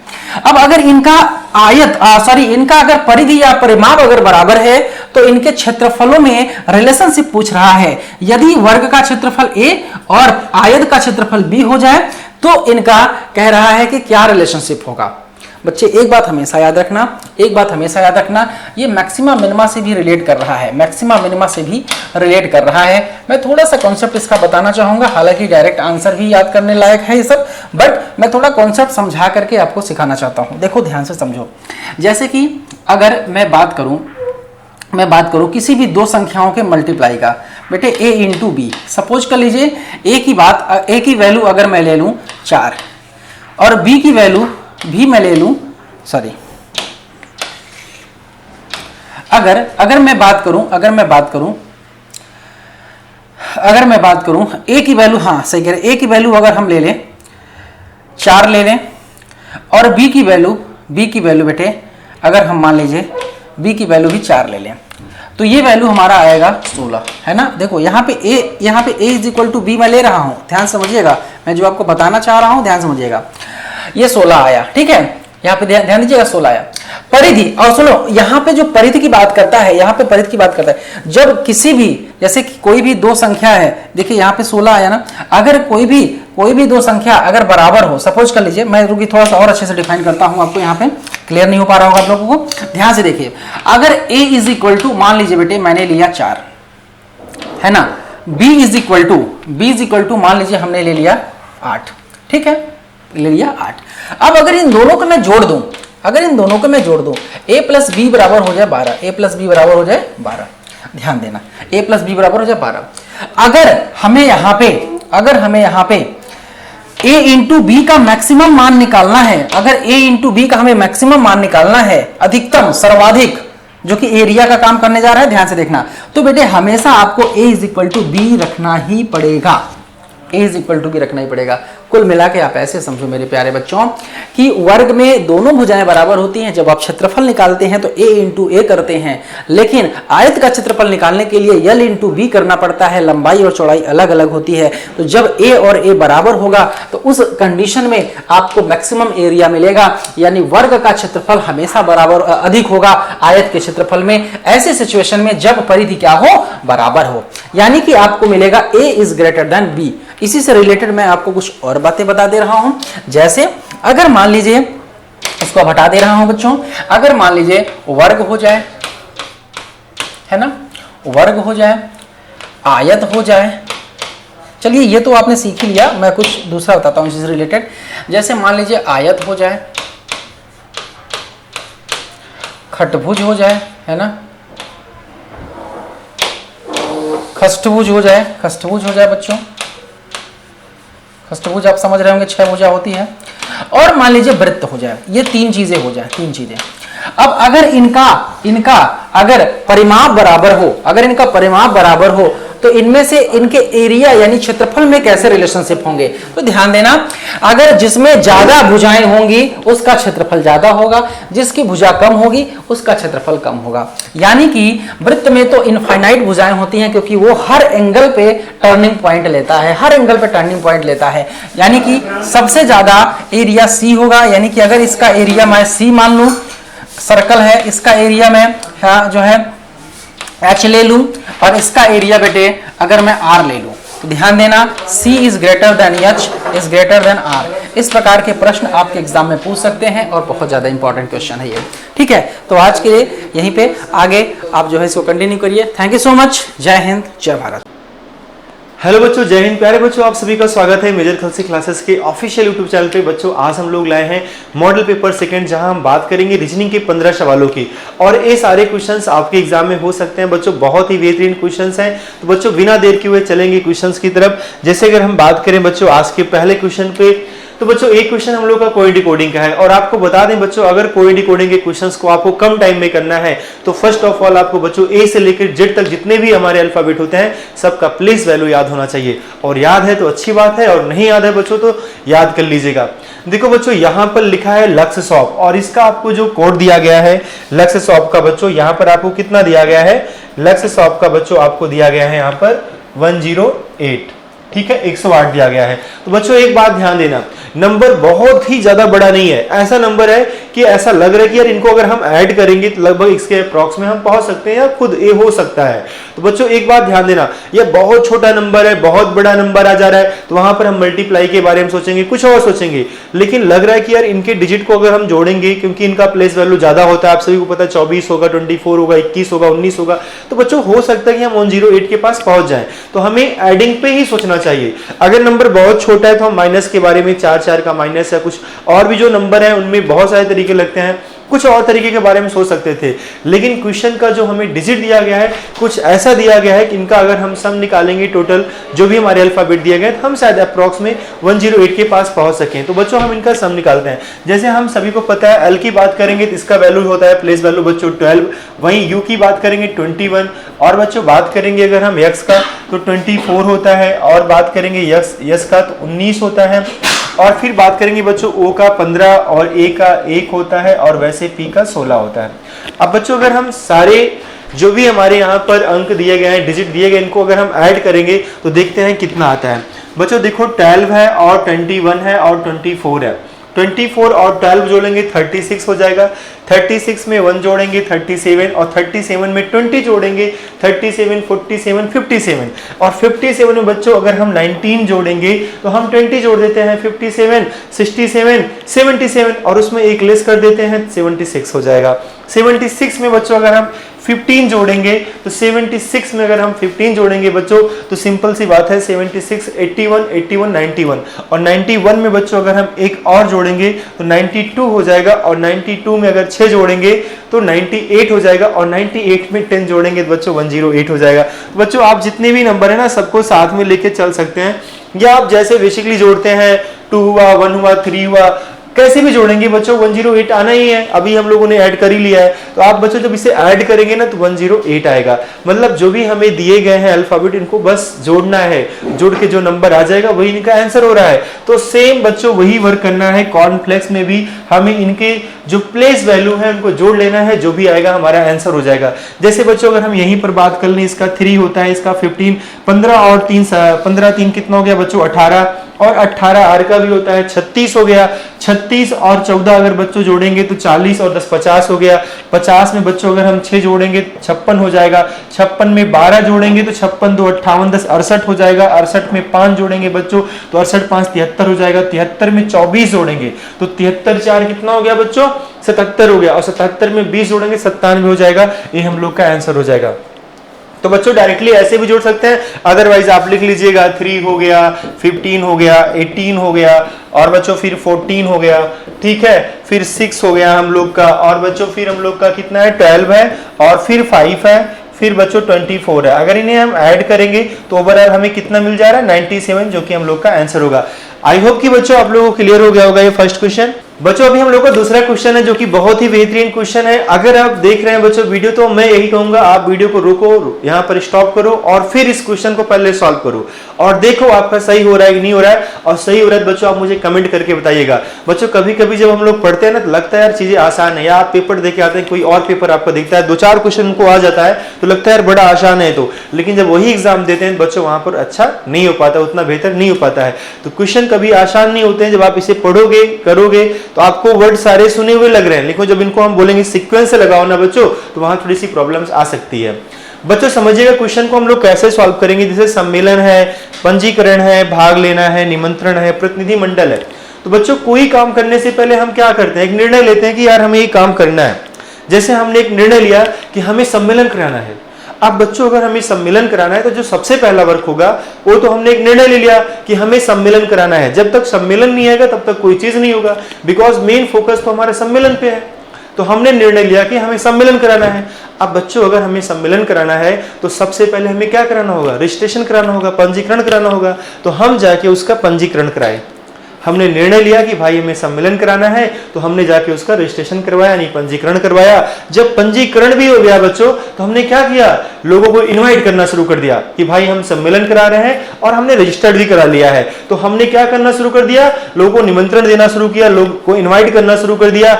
अब निमंत्रण करने के बाद बच्चों हमने क्या किया, अपना एक मंडल गठित किया, एक प्रतिनिधि मंडल गठित किया कि भाई हमारे पास कुछ टीमें होनी चाहिए। तो हमने क्या किया, प्रतिनिधि मंडल गठित किया, और फिर लोग क्या किए बच्चों, हमारे सम्मेलन में भाग लेना शुरू किए। तो बच्चों एक सीक्वेंस होता है, जब इस तरीके से समझोगे तो सारे सवाल बड़े आसान तरीके से हो जाएंगे। एक बार सवाल को ध्यान से जरूर पढ़ लिया करो, जब भी आपको लगे कि यार ये क्वेश्चन हमसे नहीं हो पाएगा या डिफिकल्ट है, इनके वर्ड्स के मतलब नहीं पते हैं, तो अच्छे से एक बार पढ़ लिया करो बच्चों, 101% आपका सही हो जाएगा। देखो बच्चों सबसे पहले सम्मेलन करना है तो एक पॉइंट आना चाहिए, एक इसमें है, एक इसमें है। बच्चों हम डी और सी के बारे में बिल्कुल भी नहीं सोचेंगे। फिर हमने देखा इसके बाद पंजीकरण है बच्चों, यहाँ पर पंजीकरण है, यहाँ पर पंजीकरण नहीं, गलत हो गया बच्चों। बिल्कुल न सोचिएगा अदर ऑप्शन के बारे में, तुरंत बच्चों फर्स्ट करके तुरंत आगे बढ़ जाइएगा। जितना आप समय बचाओगे उतना ही आपके लिए बेहतर होगा। उन क्वेश्चनों पे आपको समय लगा देना है जो क्वेश्चंस आपके एग्जाम में छूट रहे हैं बच्चों। अब देखो बच्चों, आपने सम्मेलन कराया, पंजीकरण किया, फिर आपने क्या किया, निमंत्रण दिया।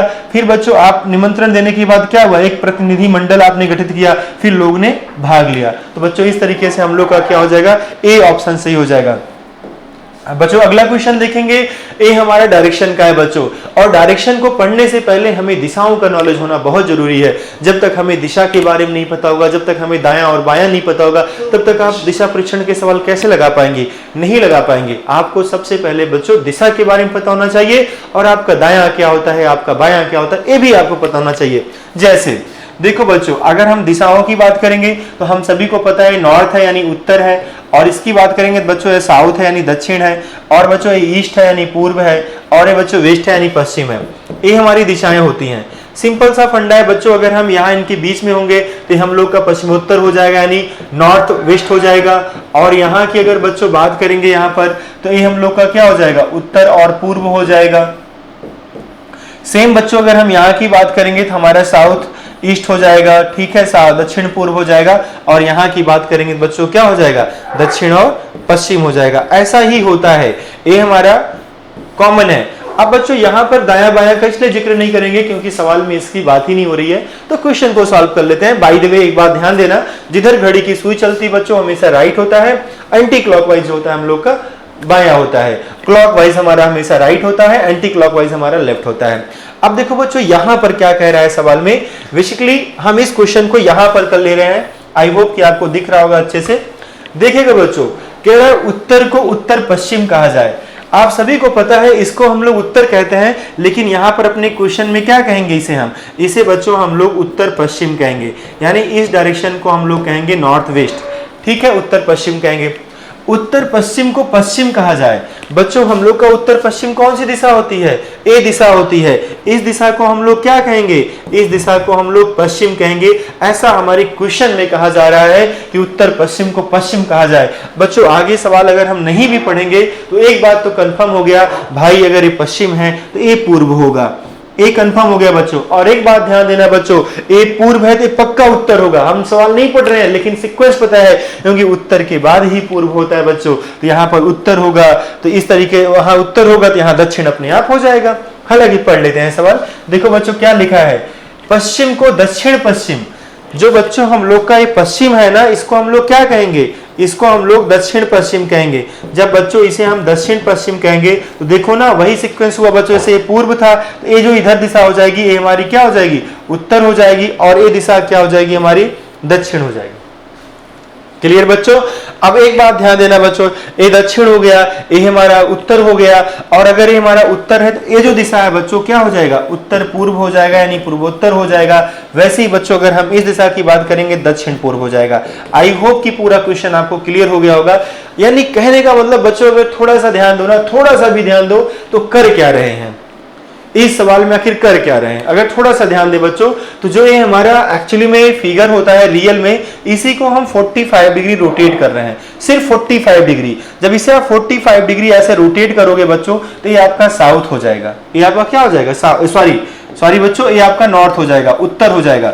जब इसे हम थोड़ा सा 45 डिग्री रोटेट करेंगे बच्चों, ये हमारा नॉर्थ हो जाएगा। ए नॉर्थ हो गया तो ये क्या हो जाएगा, साउथ हो जाएगा। वही चीज ये नॉर्थ हो गया तो ये साउथ हो गया, और ये हमारा पश्चिम किधर आएगा, यहाँ आ जाएगा, और बच्चों पूरब कहाँ जाएगा, यहाँ जाएगा। तो आप बस क्या कर रहे हैं, सिंपली 45 डिग्री से क्लॉकवाइज में रोटेट कर रहे हैं बच्चों।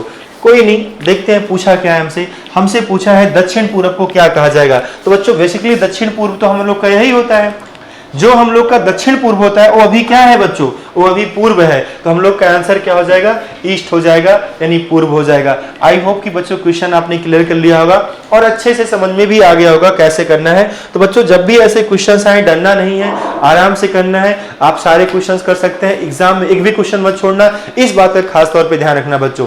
अगला सवाल है बच्चों आप सभी इस सवाल से परिचित होंगे।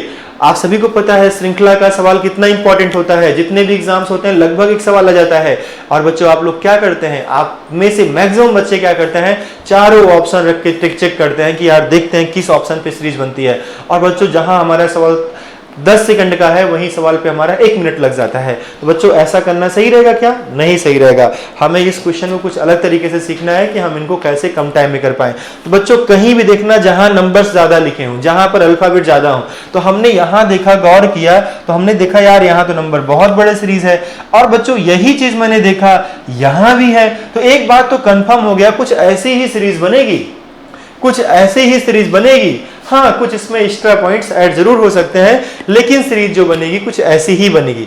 अब बच्चों मैंने एक चीज और गौर किया, तो हमने कहा यार हम यहां देख रहे हैं यक्स के बाद यक्स आ रहा है, यक्स के बाद क्या आ रहा है बच्चों, यक्स आ रहा है। तो हमने कहा यहां भी यक्स है, तो चलो हम यहां भी यक्स कर देते हैं, और यहां भी यक्स है तो हम यहां भी यक्स कर देते हैं। तो हमने कहा ये तो सीरीज बन गई, X Y X Z P X, X Y X Z P X. बच्चों ये लास्ट की अगर हमारी 2 सीरीज बन गई तो शुरू से भी हमारी यही सीरीज बनेगी, यानी यक्स वाई यक्स जेड और पी एक्स।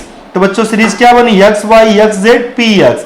फिर देखो बच्चों यक्स वाई यक्स जेड और पी एक्स। फिर देखो बच्चों X Y X Z P X, X Y X Z P X. बन गई ना सीरीज। तो बच्चों यही मेन चीज है, जब आप इसे ऐसे पकड़ोगे ना चीजें समझ में आ जाएंगी। अब देखो बच्चों किस ऑप्शन में है, यक्स पी जेड और यक्स और यक्स। देखते हैं बच्चों यक्स पी जेड यक्स और यक्स किस ऑप्शन में है, फर्स्ट ही ऑप्शन में है, तो हम लोग का आंसर हो गया। बच्चों ध्यान देना, जब भी सीरीज का क्वेश्चन आए इसको ऐसे ही करिएगा। और आज आप जाइएगा, बुक खोलिएगा, बहुत सारे सवाल हैं बच्चों, ट्राई करिएगा, सारे सवालों पे लगेगा। कुछ ऐसे सवाल मिल जाएंगे जहां पर ऐसा लॉजिक नहीं लगेगा। क्यों नहीं लगेगा? वहां पर बच्चों आपको बहुत कम चीजें दी रहेंगी। जब बहुत कम चीजें दे रहेंगी तो आप वहां समझ नहीं पाएंगे किसका हम सीरीज बनाएं। तो वहां पर बच्चों आप ऑप्शन का ट्राई करिएगा, लेकिन जहां पर मैक्सिमम चीजें रहेंगी वहां पर ऐसे करने की कोशिश करिएगा, तो सारी चीजें बेहतर तरीके से हो पाएंगी और बच्चों हम अपना समय अच्छे से बचा पाएंगे, मैनेज कर पाएंगे। बच्चों अगला सवाल है, मनोज घर से रेलवे स्टेशन के लिए सामान्य समय से 15 मिनट पहले निकला। यानी बच्चों हम जैसे कि मान लो कोचिंग में आते हैं, इंस्टीट्यूट में आते हैं, हम जिस भी टाइम आते हैं पर डे उसी टाइम निकलते हैं, क्योंकि भाई हमारे पास भी समय का वैल्यू है, तो हम अपने समय से निकलते हैं और समय पे पहुंचते हैं। लेकिन आज हमने निर्णय लिया कि भाई मौसम खराब है, आज थोड़ा पहले निकल लेते हैं। तो हमने क्या किया बच्चों, समय से 15 मिनट पहले निकल लिया। रेलवे स्टेशन पहुंचने में 10 मिनट लगते हैं, और बच्चों हम कह सकते हैं हमारे रूम से हमारी जो कोचिंग का डिस्टेंस है वो 10 मिनट का रास्ता है। कितने मिनट का रास्ता है? 10 मिनट का रास्ता है। वह 8:40 बजे रेलवे स्टेशन पहुंचा। हम कह सकते हैं बच्चों आज हम अपने कोचिंग पे 8:40 पे पहुंचे हैं। कितने पे पहुंचे हैं बच्चों? 8:40 पे पहुंचे हैं। सामान्य दिनों में वह कितने बजे निकलता था? बच्चों क्वेश्चन बेसिक नहीं है, क्वेश्चन बहुत बेसिक है और आप तुरंत कर सकते हैं, बस ध्यान से पढ़ने की जरूरत है। लेकिन बच्चों ध्यान देना, सवाल को आप रोकिए, वीडियो को रोकिए और खुद से करके ट्राई करिए कि सवाल हो पाता ही नहीं होता है। और बच्चों क्वेश्चन पे बहुत दिमाग लगाने की जरूरत नहीं है, जितना बेसिक क्वेश्चन उतना नॉर्मल तरीके से पढ़ो, नॉर्मल तरीके से सोचो, आपका आंसर आ जाएगा 100%। देखो कैसे लगाते हैं बच्चों। आज हम कोचिंग पहुंचे हैं 8:40 पे, यहाँ स्टेशन दे रखा है बच्चों, अपनी कोचिंग को ले लेते हैं, एमकेसी ले लेते हैं। आज हम एमकेसी में पहुंचे हैं बच्चों 8:40 पे। इसका मतलब है बच्चों आज हम अपने रूम से 8:30 पे निकले थे। क्यों निकले थे? क्योंकि बच्चों हमारे कोचिंग से, हमारे रूम से हमारा जो एमकेसी है, कोचिंग है, वो 10 मिनट का रास्ता है बच्चों, और रियल में भी बच्चों 10 मिनट का ही रास्ता है। तो अपने रूम से निकले और कोचिंग में पहुंचे और लग गया मुझे 10 मिनट। तो बच्चों 8:30 पे निकले, 8:40 पे पहुंचे, तो यानी हम निकले 8:40 पे पहुंचने का मतलब क्या हुआ बच्चों कि हम आज 8:30 पे निकले थे, क्योंकि हमारे रूम से हमारी कोचिंग का जो रास्ता है बच्चों कितने मिनट का है? 10 मिनट का है। बच्चों ये तो बात हो गई कि आज हम जो है 8:30 पे निकले हैं। अब बच्चों हमें क्या बताना है कि हम सामान्य दिनों में कितना निकलते थे, कितने बजे निकलते थे। ये तो आज का समय है, आज का समय है, और आज बच्चों हम 15 मिनट पहले निकले हैं। आज हम पर डे की अपेक्षा 15 मिनट पहले निकले हैं, यानी कहने का मतलब हम पर डे 15 मिनट लेट निकलते थे। आज हम 15 मिनट पहले आ गए, 15 मिनट पहले निकल लिए, 8:30 पे निकल लिए। पर डे हम 8:45 पे निकलते थे। 15 मिनट लेट निकलने का मतलब और 15 मिनट पहले निकलने का मतलब क्या हुआ बच्चों? अगर हम 15 मिनट पहले निकले और 8:30 पे निकले तो इसका मतलब है मैं पर डे 8:45 पे निकलता था और आज मैं 15 मिनट पहले निकल लिया। वही 15 मिनट बच्चों इसमें जोड़ देना है तो हमारा आंसर क्या हो जाएगा? 8:45। यानी बच्चों पर डे हम 8:45 पे निकलते थे, लेकिन आज हम 15 मिनट पहले निकल लिए तो आज हम 8:30 पे निकल लिए और हम लोग का आंसर आ गया 8:45। कौन सा ऑप्शन है बच्चों? C option. आई होप कि बच्चों आपने क्वेश्चन क्लियर कर लिया होगा। बच्चों बहुत ही आसान सवाल है। इस सवाल की बात करें बच्चों, आसान सवाल है। देखो बच्चों, हमारा जब एग्जाम होता है ना, जो भी रीजनिंग का जैसे रागा आता है, रागा में बच्चों बहुत सारे क्वेश्चंस ऐसे मिल जाएंगे बच्चों जो सेकंड में आप कर लोगे। उन क्वेश्चनों पे समय बिल्कुल भी वेस्ट मत करना। हम मॉडल पेपर आपके एग्जाम के पॉइंट ऑफ व्यू बना रहे हैं, हम ऐसा भी नहीं बना रहे कि हम बहुत डिफिकल्ट क्वेश्चंस लाके आपको करवाएं। ऐसा नहीं करना है बच्चों, हमें वैसा करना है जैसा हमारे एग्जाम में पेपर आ रहे हैं, जैसे हमारे एग्जाम में क्वेश्चंस बन रहे हैं उसी के अकॉर्डिंग में क्वेश्चंस ला रहा हूं ताकि आपकी प्रैक्टिस हो, आपके एग्जाम के अकॉर्डिंग हो। तो बच्चों अब यहां देखो क्या कह रहा है, नीचे दिए गए शब्दों में से अंग्रेजी शब्दकोश में पहले आएगा, सबसे पहला शब्द कौन सा होगा? जो हमारी इंग्लिश की डिक्शनरी होती है उसमें सबसे पहला वर्ड कौन सा होगा? जो हमें यहाँ 4 गिवन है बच्चों, इन्हीं में से देखना है। तो हमें पता है यार कि RES RES RES RES तो सब में लिखा है, लेकिन यहाँ पर RES के बाद P लिखा है, यहाँ भी P लिखा है, यहाँ T लिखा है, यहाँ O लिखा है। तो बच्चों हम सभी को पता है OP होता है, तो O पहले आएगा, P बाद में आएगा बच्चों, P बाद में आएगा, P बाद में आएगा, T और भी बाद में आएगा। तो सबसे पहले क्या आएगा बच्चों? B आएगा, B ऑप्शन आएगा, यानी रिसोर्ट आएगा, RESORT आ जाएगा और यही हम लोग का आंसर हो जाएगा। सेकंड में आंसर करके तुरंत आगे बढ़ लेना है, थोड़ा भी समय नहीं गंवाना है। बच्चों अगले सवाल पे हम पहुंच रहे हैं जो कि हम लोग का है सिटिंग अरेंजमेंट का। बहुत ही बेहतरीन सवाल है, अच्छा सवाल है। कैसे करेंगे बच्चों? थोड़ा भी नहीं घबराना है, कितना भी बड़ा सवाल आ जाए कभी नहीं घबराना है, बस पढ़ना है ध्यान से। 6 लड़के हैं, एक पंक्ति में हैं, 6 पॉइंट बना देना है, 2 point, 3 point, 4 point, 5 point, 6 point. 6 लड़के हैं, 6 लोग का स्थान बना दिया। पूरा सवाल कभी मत पढ़ना बच्चों, पूरा सवाल पढ़ने में आपका समझ आता है, जितना पढ़ना उतना करना। 6 व्यक्ति थे, 6 पॉइंट बना दिया। हमें कह क्या रहा है? जोश और मनु की स्थिति राजू के सन्निकट है। राजू के सन्निकट यानी जोश और मनु जो है राजू के निकट है। भैया हम राजू हैं, हमारे बगल में जोश भैया बैठे हैं, हमारे बगल में मनु भैया बैठे हैं। तो हम क्या हो गए? जो जोश और मनु है वो किसके बगल में हो गए? राजू के सन्निकट हो गए, दोनों लोग उसके निकट हो गए। तो बच्चों यही करना है, राजू को बीच में बैठा दो और एक साइड में जोश को बैठा दो और एक साइड में मनु को बैठा दो। ठीक है बच्चों, एक साइड में जोश को और एक साइड में मनु को बैठा दो। अब क्या कह रहा है बच्चों, देखते हैं। उदय के सन्निकट गोपी और राम है। सेम कंडीशन बच्चों, उदय हम हो गए, हमारे बगल में गोपी और राम बैठ गए। तो ठीक है बच्चों, उदय के सन्निकट गोपी और राम है, तो उदय को बैठा दिया, यहाँ गोपी को बैठा दिया और यहाँ बच्चों राम को बैठा दिया। किसको बैठा दिया? राम को बैठा दिया। अब देखो बच्चों क्या कह रहा है सवाल। ठीक है, उदय के सन्निकट गोपी और राम है। गोपी, अब बच्चों गोपी के बारे में कह रहा है, गोपी जोश अथवा मनु किसी के भी बगल में नहीं है। तो बच्चों हमने देखा तो गोपी तो मनु के बगल में है। हाँ, अगर मैं जोश को यहाँ बैठाया होता तब भी बगल में रहता। तो बच्चों गोपी में तो लोचा है, तो कुछ नहीं करना है बच्चों, इनको यहाँ से हटा दो। अगर भाई ये यहाँ नहीं बैठने देंगे तो इनको हटाओ यहाँ से, बिल्कुल जरूरत नहीं इनको यहाँ बैठाने की। और राम को भी यहाँ से हटा दिया मैंने। राम का प्लेस मैंने कहाँ बना दिया? मनु के बगल में बना दिया। और गोपी का प्लेस यहाँ बना दिया, क्योंकि हमें बोला गया था कि उदय जो है वो राम और गोपी के सन्निकट है बच्चों। तो अब भी वो सन्निकट है और गोपी जो है मनु के भी बगल में नहीं है, जोश के भी बगल में नहीं है। उनका भी कंडीशन फॉलो हो गया। आगे भी पढ़ लेते हैं। राम भी मनु से अगले स्थान पर है। तो बच्चों वही बात कह रहा है, राम जो है मनु से अगले स्थान पे है। बड़ी अच्छी बात है, ये भी अप्लाई हो गया। अब बच्चों कह रहा है जोश के सन्निकट कौन है? तो बच्चों जोश के सन्निकट सिर्फ राजू है, ओनली राजू है, दूसरा पर्सन कोई नहीं है। तो ओनली राजू यानी केवल राजू बच्चों हम लोग का आंसर हो गया डी ऑप्शन। बच्चों सारे क्वेश्चंस कैसे लग रहे हैं आप कमेंट करके जरूर बताइएगा। आपके कमेंट से हमें मोटिवेशन मिलता है और हम चीजों को और बेहतर कर पाते हैं। हमें भी पता चलता है कि बच्चों को जो हम चीजें दे रहे हैं वो बच्चों को कैसा लग रहा है। इसलिए बच्चों कमेंट जरूर करिएगा और बताइएगा आपको रागा का सेक्शन जो हम लोगों ने रीजनिंग पढ़ा कैसा लगा बच्चों। तो बच्चों अगर हम बात करें एमकेसी लर्निंग ऐप की, तो बच्चों आप सभी को पता है ऑनलाइन क्लासेस भी यहाँ पर जो आपको मिलती है एकदम ऑफलाइन क्लास वाली फीलिंग आपको ऑनलाइन मिलती है। जैसा आप क्लास देख रहे हैं बच्चों, वहां पर ऑनलाइन ऑनलाइन क्लास में हम लोग एक दूसरे से इंटरेक्ट भी होते हैं, इंटरेक्टिव सेशंस भी लगते हैं बच्चों, अलग से क्लासेस आपकी पर डे चलती है और बच्चों ईच एंड एवरी डे आपको डाउट काउंटर्स मिलता है, आप अपने सारे डाउट से क्वेश्चंस को भेज सकते हैं, रिकॉर्डेड लेक्चर्स मिलते हैं, ऑनलाइन स्पीड टेस्ट भी दे सकते हैं बच्चों, आपको नोट्स भी मिलता है पीडीएफ के रूप में, और वो किसके थ्रू, ये सारी चीजें आपको एक एक्सपर्ट फैकल्टी के थ्रू मिलती हैं।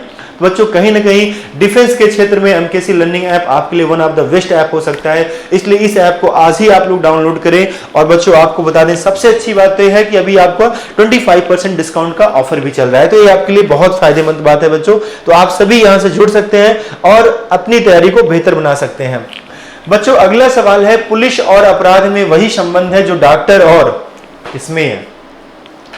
हमें पता है बच्चों, आप लोग देख के इसका आंसर कर लेंगे, देख के आंसर कर लेंगे बच्चों, मगर एक बात बताएं आपको, अगर इस सवाल में एक ऑप्शन में जैसे अस्पताल लिखा है या सुई लिखा है, यहां पर मैं मरीज कर देता, एक ऑप्शन में मैं मरीज कर देता ना, बहुत सारे बच्चों के क्वेश्चंस गलत हो जाते, बहुत सारे बच्चे गलत कर देते। ये डन था बच्चों, क्योंकि हम जल्दीबाजी में कभी कभी सवाल को गलत कर देते हैं। बहुत सारे क्वेश्चंस ऐसे होते हैं, आप एग्जाम देके आते होंगे, कहते होंगे यार ये क्वेश्चन तो मेरा हो जाता, बड़ा आसान क्वेश्चन था, लेकिन मैं जल्दीबाजी में गलत कर दिया। तो बच्चों इस चीज का भी खास तौर पे ध्यान रखिएगा, चीजें आसान है। देखो बच्चों, पुलिस अपराधी को पकड़ता है, लेकिन कोई किसको पकड़ता है? जो अपराध करता है, जो अपराध करता है। यानी पुलिस पहले क्या देखता है? पुलिस अपराध देखता है, वो अपराध को ही पकड़ता है, अपराधी तो बाद में आता है, अपराध करता है तभी अपराधी को पकड़ता है। तो पुलिस किसको ध्यान देता है? अपराध पे ध्यान देता है कि कौन कौन अपराध कर रहे हैं, जो लोग अपराध कर रहे हैं उन्हीं को कैप्चर करता है। तो पुलिस जैसे बच्चों अपराध को ढूंढता है, वैसे जो डॉक्टर होते हैं बच्चों वो मर्ज को ढूंढते हैं कि आप हमारे अंदर मर्ज क्या है या आपके अंदर मर्ज क्या है। मरीज को नहीं बच्चों, वो मर्ज को पकड़ते हैं। जैसे पुलिस अपराध को पकड़ता है, वैसे डॉक्टर बच्चों मर्ज को पकड़ता है कि इंसान के अंदर मर्ज क्या है। जब उसको मर्ज पकड़ में आता है तब वो उसकी दवा कर पाता है। तो बच्चों हम लोग का आंसर क्या हो गया? डिजीज हो गया, यानी मर्ज हो गया। तो इस तरीके से क्वेश्चन हम लोग क्या होगा। बच्चों बात करेंगे अगले सवाल की, जो कि डाइस का सवाल है। आपको बता दें बच्चों, डाइस के कुछ रूल्स होते हैं, अगर आप लोगों ने पढ़ा होगा तो आपको अच्छे से क्लियर होगा, और अगर आपने नहीं पढ़ा है तो यूट्यूब पे हमारे लास्ट के मॉडल पेपर्स अपलोड हुए हैं जहां पर हमने डाइस का जिक्र किया था। आप जाके वो वीडियोस देख लेना बच्चों, वहां पर हमने सारे रूल्स बताए थे डाइस के, वहां से भी आपको चीजें कवर हो जाएंगी। बाय द वे अभी मॉडल पेपर है तो हम यहाँ पर सॉल्व करते हैं। बच्चों डाइस में जैसे पूछा गया है 5 ऊपर की सतह पे है, तो इसके विपरीत में कौन सी सतह होगी, या नीचे की सतह कौन सी होगी? जाहिर सी बात हम विपरीत भी कर सकते हैं, नीचे का भी कर सकते हैं। भाई ये डाइस है हमारा, इसके ऊपर 5 लिखा है, तो इसके नीचे क्या होगा भाई हमें बताना है। आप देखो बच्चों, तो हम सबसे पहले डाइस का नियम होता है, हमें दोनों फिगरों में देखना है कौन सा ऐसा नंबर है जो दोनों में है। तो हमने देखा 2 यहां भी है, 2 यहां भी है। बच्चों इसका एक नियम होता है कि जो भी नंबर आपको सेम मिले उसी नंबर को लेके आप क्लॉकवाइज डायरेक्शन में लिख दीजिए। जैसे हम लिखना चाहे तो हम लिखेंगे 2, 6 एंड 3, 2, 4 एंड 1। तो बच्चों 3 का 1 हो जाएगा अपोजिट, 6 का 4 हो जाएगा।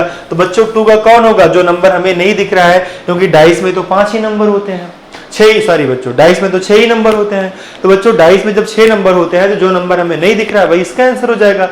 भाई जब 3 का 1 हो गया, 6 का 4 हो गया, तो 2 का क्या होगा? 5 होगा। अब बच्चों हमें बताना था 5 ऊपर की सतह पे है, तो नीचे की सतह पे कौन होगा? तो बच्चों 5 और 2 एक दूसरे के अपोजिट है। अगर 5 ऊपर है तो नीचे क्या होगा? 2 होगा, यानी हमारा आंसर क्या हो गया बच्चों? 2 हो गया। बच्चों बाय द वे बता दें आपको, इस सवाल को देख के ही आपका आंसर आ जाना चाहिए था। जैसे यहाँ पर आपको 2 दिख रहा था और यहाँ 6, 3 और 1 और 4 दिख रहा था, तो इसका मतलब ये था बच्चों 2, 3, 6 और 4, 6 और 2 सॉरी बच्चों 3, 6, 4, 1 एक दूसरे के कहीं ना कहीं अपोजिट हैं, एक दूसरे के अपोजिट बन ही जाएंगे। जो नंबर दोनों में कॉमन है वही 5 का विपरीत अंक हो सकता था। जब आप हमारा लास्ट वीडियो देखेंगे ना, ये सारी चीजें आप देख के कर लेंगे, सेकंड नहीं लगेगा। ठीक है बच्चों, सेकंड नहीं लगेगा। बाय द वे इनका सॉल्यूशन ये है, आई होप कि आपने क्लियर किया होगा बच्चों अगला सवाल वेन डायग्राम है। आपको बता दें बच्चों, बहुत सारे लोग हैं जो इस चैप्टर में कंफ्यूज हो जाते हैं वेन डायग्राम में, लेकिन बच्चों अगर आपको शब्दों का मतलब पता है और आप रिलेशन निकालने में एक्सपर्ट हैं तो बच्चों आपका एक क्वेश्चन कभी नहीं गलत होगा। हमेशा कुछ भी पढ़ो बच्चों, एक बात ध्यान देना बच्चों, कोई भी सब्जेक्ट पढ़ो ध्यान से पढ़ो, हर सब्जेक्ट का रिलेशन दूसरे सब्जेक्ट से होता है। एक बात ध्यान देना, कहीं ना कहीं एक दूसरे से उनका रिलेशन हो ही जाता है। सवाल आप अगर इतिहास का पढ़ रहे हैं, जैसे आप कैलेंडर ही पढ़ रहे हैं, इतिहास पढ़ रहे हैं, आपने इतिहास में पढ़ा, आपसे कोई डेट पूछ लिया कि चलो बताओ देश हमारा कब आजाद हुआ था, उस दिन जिस दिन हमारा देश आजाद हुआ था उस दिन कौन सा दिन था। अब बच्चों आपने कैलेंडर पढ़ा है, आपको पता है हमारा देश 15 अगस्त 1947 आजाद हुआ था, आप कैलेंडर से उसका दिन निकाल सकते हैं। तो बच्चों वैसे ही अगर हम बात करें, अगर हम शब्दों को अच्छे से पढ़ते हैं तो उन शब्दों से हम उनका रिलेशन बना सकते हैं। तो जब भी जो भी सब्जेक्ट पढ़ो, ध्यान से पढ़ोगे ना बच्चों, तो कहीं ना कहीं सारे चीजें आपकी बेहतर होने लगेंगी, अपने आप होने लगेंगी। बस आप कदम उठाइए और बढ़ते चलिए, फिर देखिएगा चीजें अपने आप बेहतर होती चली जाएंगी। बच्चों जैसे यहाँ पर सवाल है, कंप्यूटर कुशल है, कंप्यूटर निरक्षर। बच्चों सीधी सी बात है, इनमें कोई रिलेशन नहीं बनेगा। आप कंप्यूटर में एक्सपर्ट हैं और हम कंप्यूटर में लिटरेट हैं, हमें कुछ भी नहीं पता है, तो हमारा आपका कोई मेल है नहीं है। आप अलग हैं भाई, आपको कंप्यूटर का नॉलेज है, हमें कंप्यूटर का नॉलेज नहीं है। लेकिन बच्चों अगला शब्द दे दिया कर्मचारी। लेकिन बच्चों ऐसा तो है नहीं कि भाई आपको कंप्यूटर आता है तो आप जॉब करेंगे और हम करेंगे नहीं, ऐसा नहीं हो सकता ना बच्चों। आपको कंप्यूटर आता है, आप जॉब कर रहे हैं, और हम भी अपने तरह से, हम अगर लिटरेट हैं कंप्यूटर में, हो सकता है हमारा किसी में और हम निपुण हो, जिसमें हम एक्सपर्ट हो, तो हम भी जॉब कर सकते हैं, हम भी कर्मचारी हो सकते हैं। लेकिन बच्चों जो कंप्यूटर कुशल है वो कंप्यूटर निरक्षर में उनका कोई रिलेशन नहीं होगा, लेकिन कर्मचारी जो होंगे उनका संबंध होगा। कुछ कंप्यूटर जो कुशल हैं वो भी कर्मचारी हैं, कुछ जो निरक्षर हैं वो भी कर्मचारी हैं। तो बच्चों एक को कुशल बना देना और एक को निरक्षर बना देना, एक को कुशल कर देना, एक को निरक्षर कर देना, और एक को बच्चों क्या कर देना, कर्मचारी।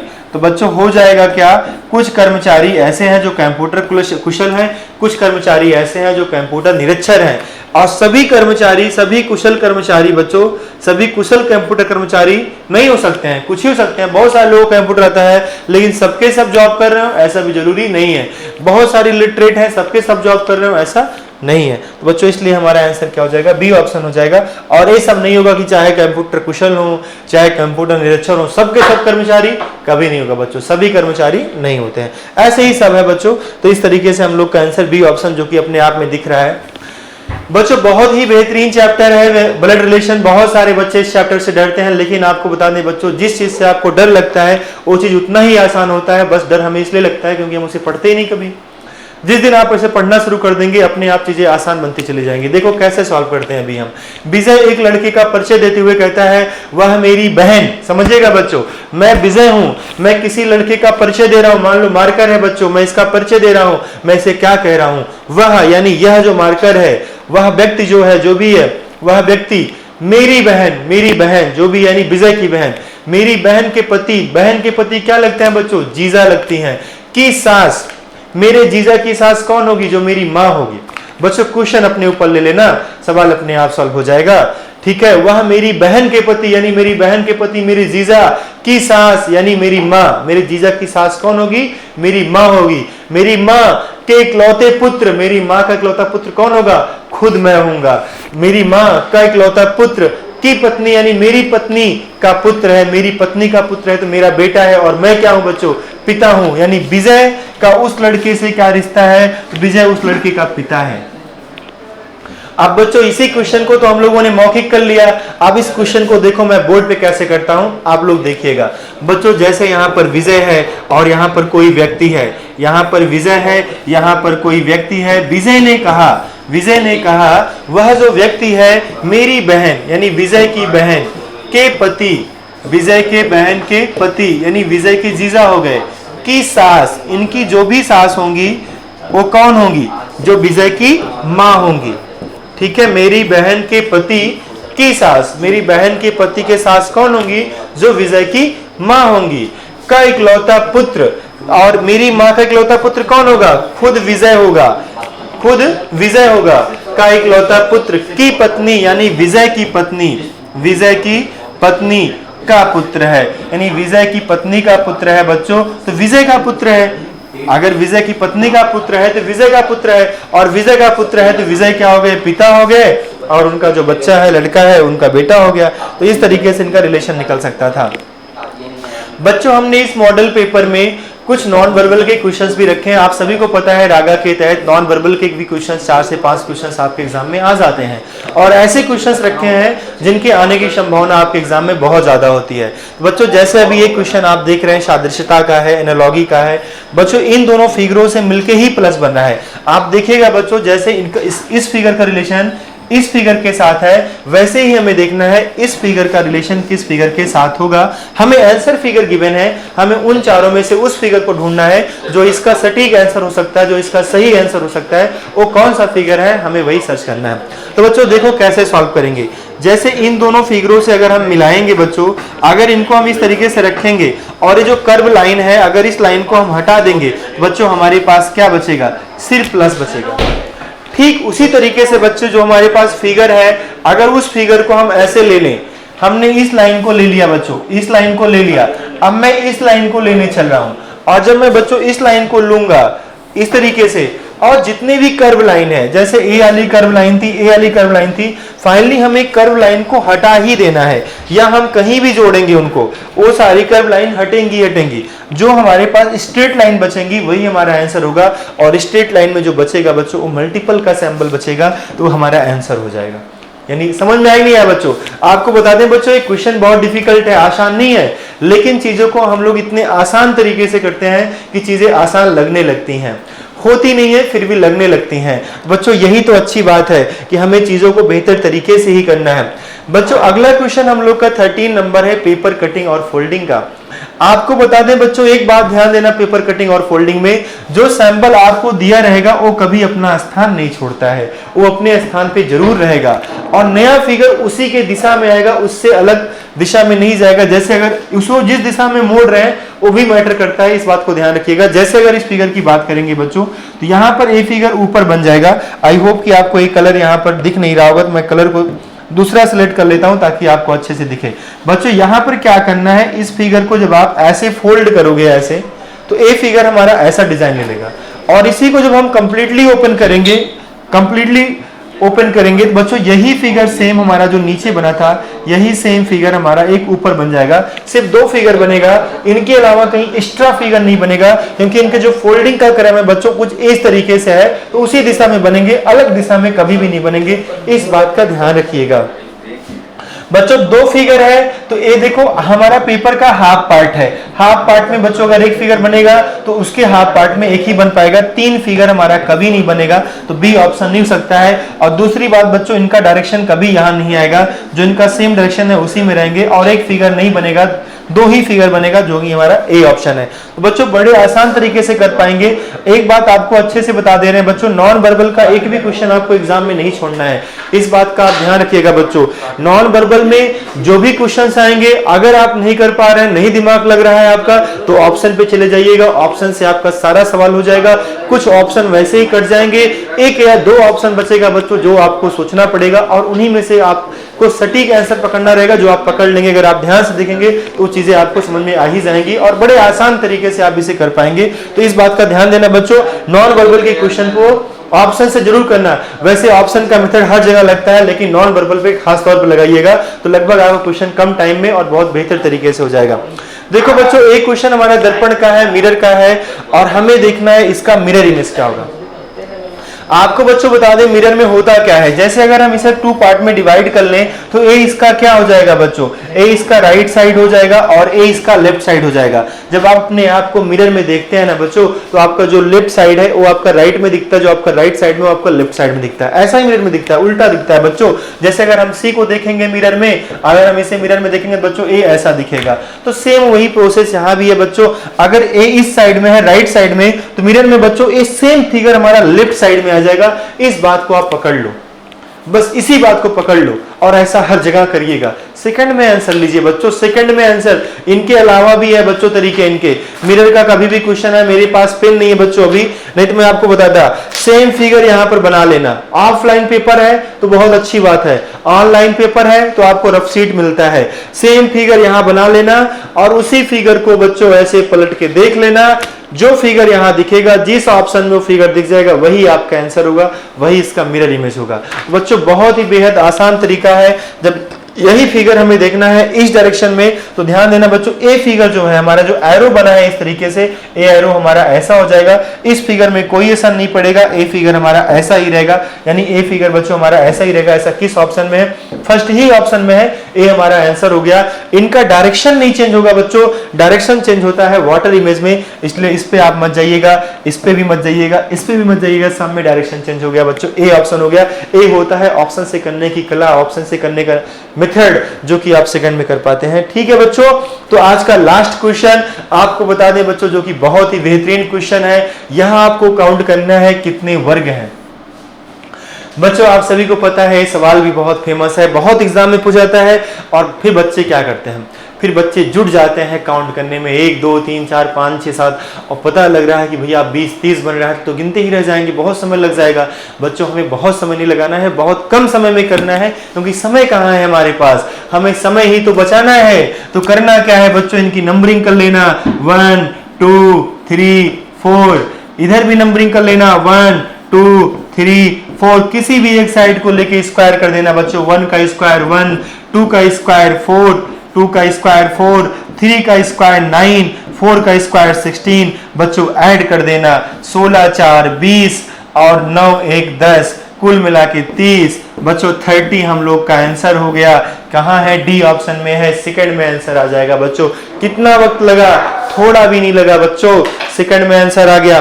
तो बच्चों ऐसे ही करना है हमें। आई होप कि बच्चों आपको सारे क्वेश्चंस बेहतर लगे होंगे। बच्चों क्वेश्चन का कलेक्शन मैं आपके एग्जाम के पॉइंट ऑफ व्यू करता हूं, सारे क्वेश्चंस बेहतरीन लाता हूं। और बच्चों अगर आप सारे मॉडल पेपर को देखते रहेंगे, वॉच करते रहेंगे, तो मेरा मानना है बच्चों आप एग्जाम में मुझे याद करेंगे, एमकेसी को याद करेंगे कि एमकेसी ने आपके लिए क्या किया। तो बच्चों आई होप कि सारे मॉडल पेपर्स आपको क्लियर हो रहे होंगे। तो आज की क्लास यहीं पर फिनिश करते हैं, आज का वीडियो यहीं पर स्टॉप करते हैं बच्चों। मिलेंगे हम अगले वीडियो में आपको नेक्स्ट मॉडल पेपर के साथ। तब तक के लिए बच्चों आप सभी को जय हिंद बच्चों। जय हिंद my dear students, this is Jayant Singh, faculty of GS major Kalsi classes.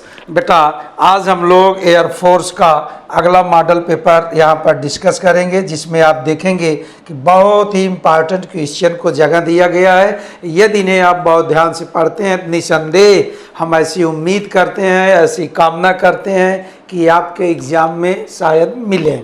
तो अब यहाँ पर आप देखिए बेटा, question number 1, valley of flowers is situated in which state, अर्थात फूलों की घाटी किस राज्य में स्थित है। तो इसका बेटा करेक्ट आंसर यहाँ पर होगा उत्तराखंड, अर्थात उत्तराखंड में ही फूलों की घाटी स्थित है। उत्तराखंड में भी ये कहाँ हुआ करती है बेटा, it is located in Chamoli. Come to the next important question, question number 2, which is called city of roses, गुलाबों का शहर किसे कहा जाता है। Option A Jaipur, B Mumbai, C Bhopal, D Chandigarh. तो आपका करेक्ट जवाब क्या होगा, चंडीगढ़। और यहीं पर अगर आ जाता गुलाबी शहर तो आपका बेटा जवाब हो जाता जयपुर। तो यहाँ पर आप इसको याद किए रहिएगा। और इसी के साथ अब हम आगे बढ़ते हैं question number 3, which of the following is called continent of bird. Most important question बेटा, बहुत अच्छा प्रश्न। पक्षियों का महाद्वीप निम्न में किसे कहा जाता है। America continent, no. South America continent, आपका B option is correct option, South America continent, दक्षिणी अमेरिका महाद्वीप। कम टू द नेक्स्ट, अब देखिए आप, कैपिटल ऑफ कोलंबिया इज, अर्थात बेटा यहाँ पर आप ये देखेंगे कि कैपिटल से रिलेटेड आपके यहाँ प्रश्न अवश्य आते हैं। तो यहाँ फॉर एग्जांपल हमने एक दिया है कि कोलंबिया की राजधानी है, ए इज द करेक्ट ऑप्शन। क्या है बेटा, बोगोटा। इसी के बाद कम टू द नेक्स्ट, आप आइए question number 5, name of currency of child is, Chile देश की मुद्रा का नाम है। क्या नाम है बेटा, peso. Peso is the name of currency of child. और अगला हम लोग देखते हैं question, city situated on the bank of La Plata river is. तो यहाँ ला प्लाटा एक नदी है, इस नदी के किनारे निम्न में कौन सा शहर स्थित है। Sydney, no. Yangon, no. एवं मॉन्ट्रियल, नो। तो यहाँ है कौन, अपने आप क्लियर हो गया कि option D is the correct option, Buenos Aires. आइए हम आगे देखते हैं। आप यहाँ पर देखेंगे जैसे जो प्रश्न नंबर 7 है, ये घास के मैदान से संबंधित है। Pampas grassland is located where, pampas घास का मैदान कहाँ स्थित है। अर्जेंटीना, इजिप्ट, एशिया और न्यूजीलैंड। तो यहाँ आपका करेक्ट जवाब क्या है बेटा, अर्जेंटीना। ये कहाँ का देश है, ये साउथ अमेरिका कॉन्टिनेंट का देश है। और अब हम लोग आगे देखते हैं, waterfall is located on which river. तो अब आप यहाँ पर देखिए, यहाँ चित्रकूट जलप्रपात, थोड़ा से फॉल्ट है लेकिन कोई बात नहीं। चित्रकूट जलप्रपात किस नदी पर स्थित है? तो यहाँ आप देखिए, इसका करेक्ट जवाब बेटा क्या होगा? इंद्रावती। किस नदी पर स्थित है? Indravati. Chitrakoot waterfall is located on Indravati river. This is correct answer. Come to the next बेटा। आर्टिकल 52 इज रिलेटेड टू, अनुच्छेद 52 किससे संबंधित है? तो आपका करेक्ट आंसर होगा बेटा प्रेसिडेंट। किससे संबंधित? राष्ट्रपति से। तो यहाँ आप राष्ट्रपति, इसका प्रोविजन, प्रावधान, इसके कार्य तथा उपराष्ट्रपति के भी कार्य, ये सब आप बेटा पढ़े रहिए। गवर्नर से संबंधित एक प्रश्न तो अवश्य आता है। और इसी के बाद हम लोग चलते हैं next question. Mimkut festival is celebrated in which state? Mimkut त्योहार, मिमकुट त्योहार किस राज्य में मनाया जाता है? तो आपका करेक्ट ऑप्शन बेटा क्या होगा? मिजोरम। तो ये कहाँ मनाया जाने वाला त्योहार है? मिजोरम। नॉर्थ ईस्ट स्टेट का ये राज्य हुआ करता है। ये 7 बहनों में शामिल राज्य भी कहते हैं, इंक्लूडेड इन 7 सिस्टर्स। और इसी के साथ बेटा आपको बहुत बहुत धन्यवाद, और हम फिर आगे मिलते हैं मॉडल पेपर के साथ बेटा। जय हिंद to all of you my dear. Thanks बेटा। जहाँ सारे शिक्षण संस्थान बंद हैं और विद्यार्थी दुविधा में हैं, आखिर हमारी पढ़ाई कैसे होगी? वही मेजर कलसी क्लासेस लड़ाई में आपके साथ है। आप घर बैठे भी डिफेंस क्षेत्र के सभी आने वाले एग्जाम की तैयारी कर सकते हैं। इसके लिए आपको गूगल प्ले स्टोर से MKC लर्निंग ऐप को डाउनलोड करना होगा और घर बैठे आप पाएंगे daily live classes, recorded video lectures, chapter wise notes, question bank with the solution, complete online test, साथ ही साथ असाइनमेंट और प्रॉपर डाउट काउंटर। इस चुनौती को अवसर में बदलना है और हम आपके साथ हैं। तुरंत डाउनलोड करें MKC लर्निंग ऐप। कहते हैं ना, ऑनलाइन पढ़ेगा तभी फौजी बनेगा इंडिया।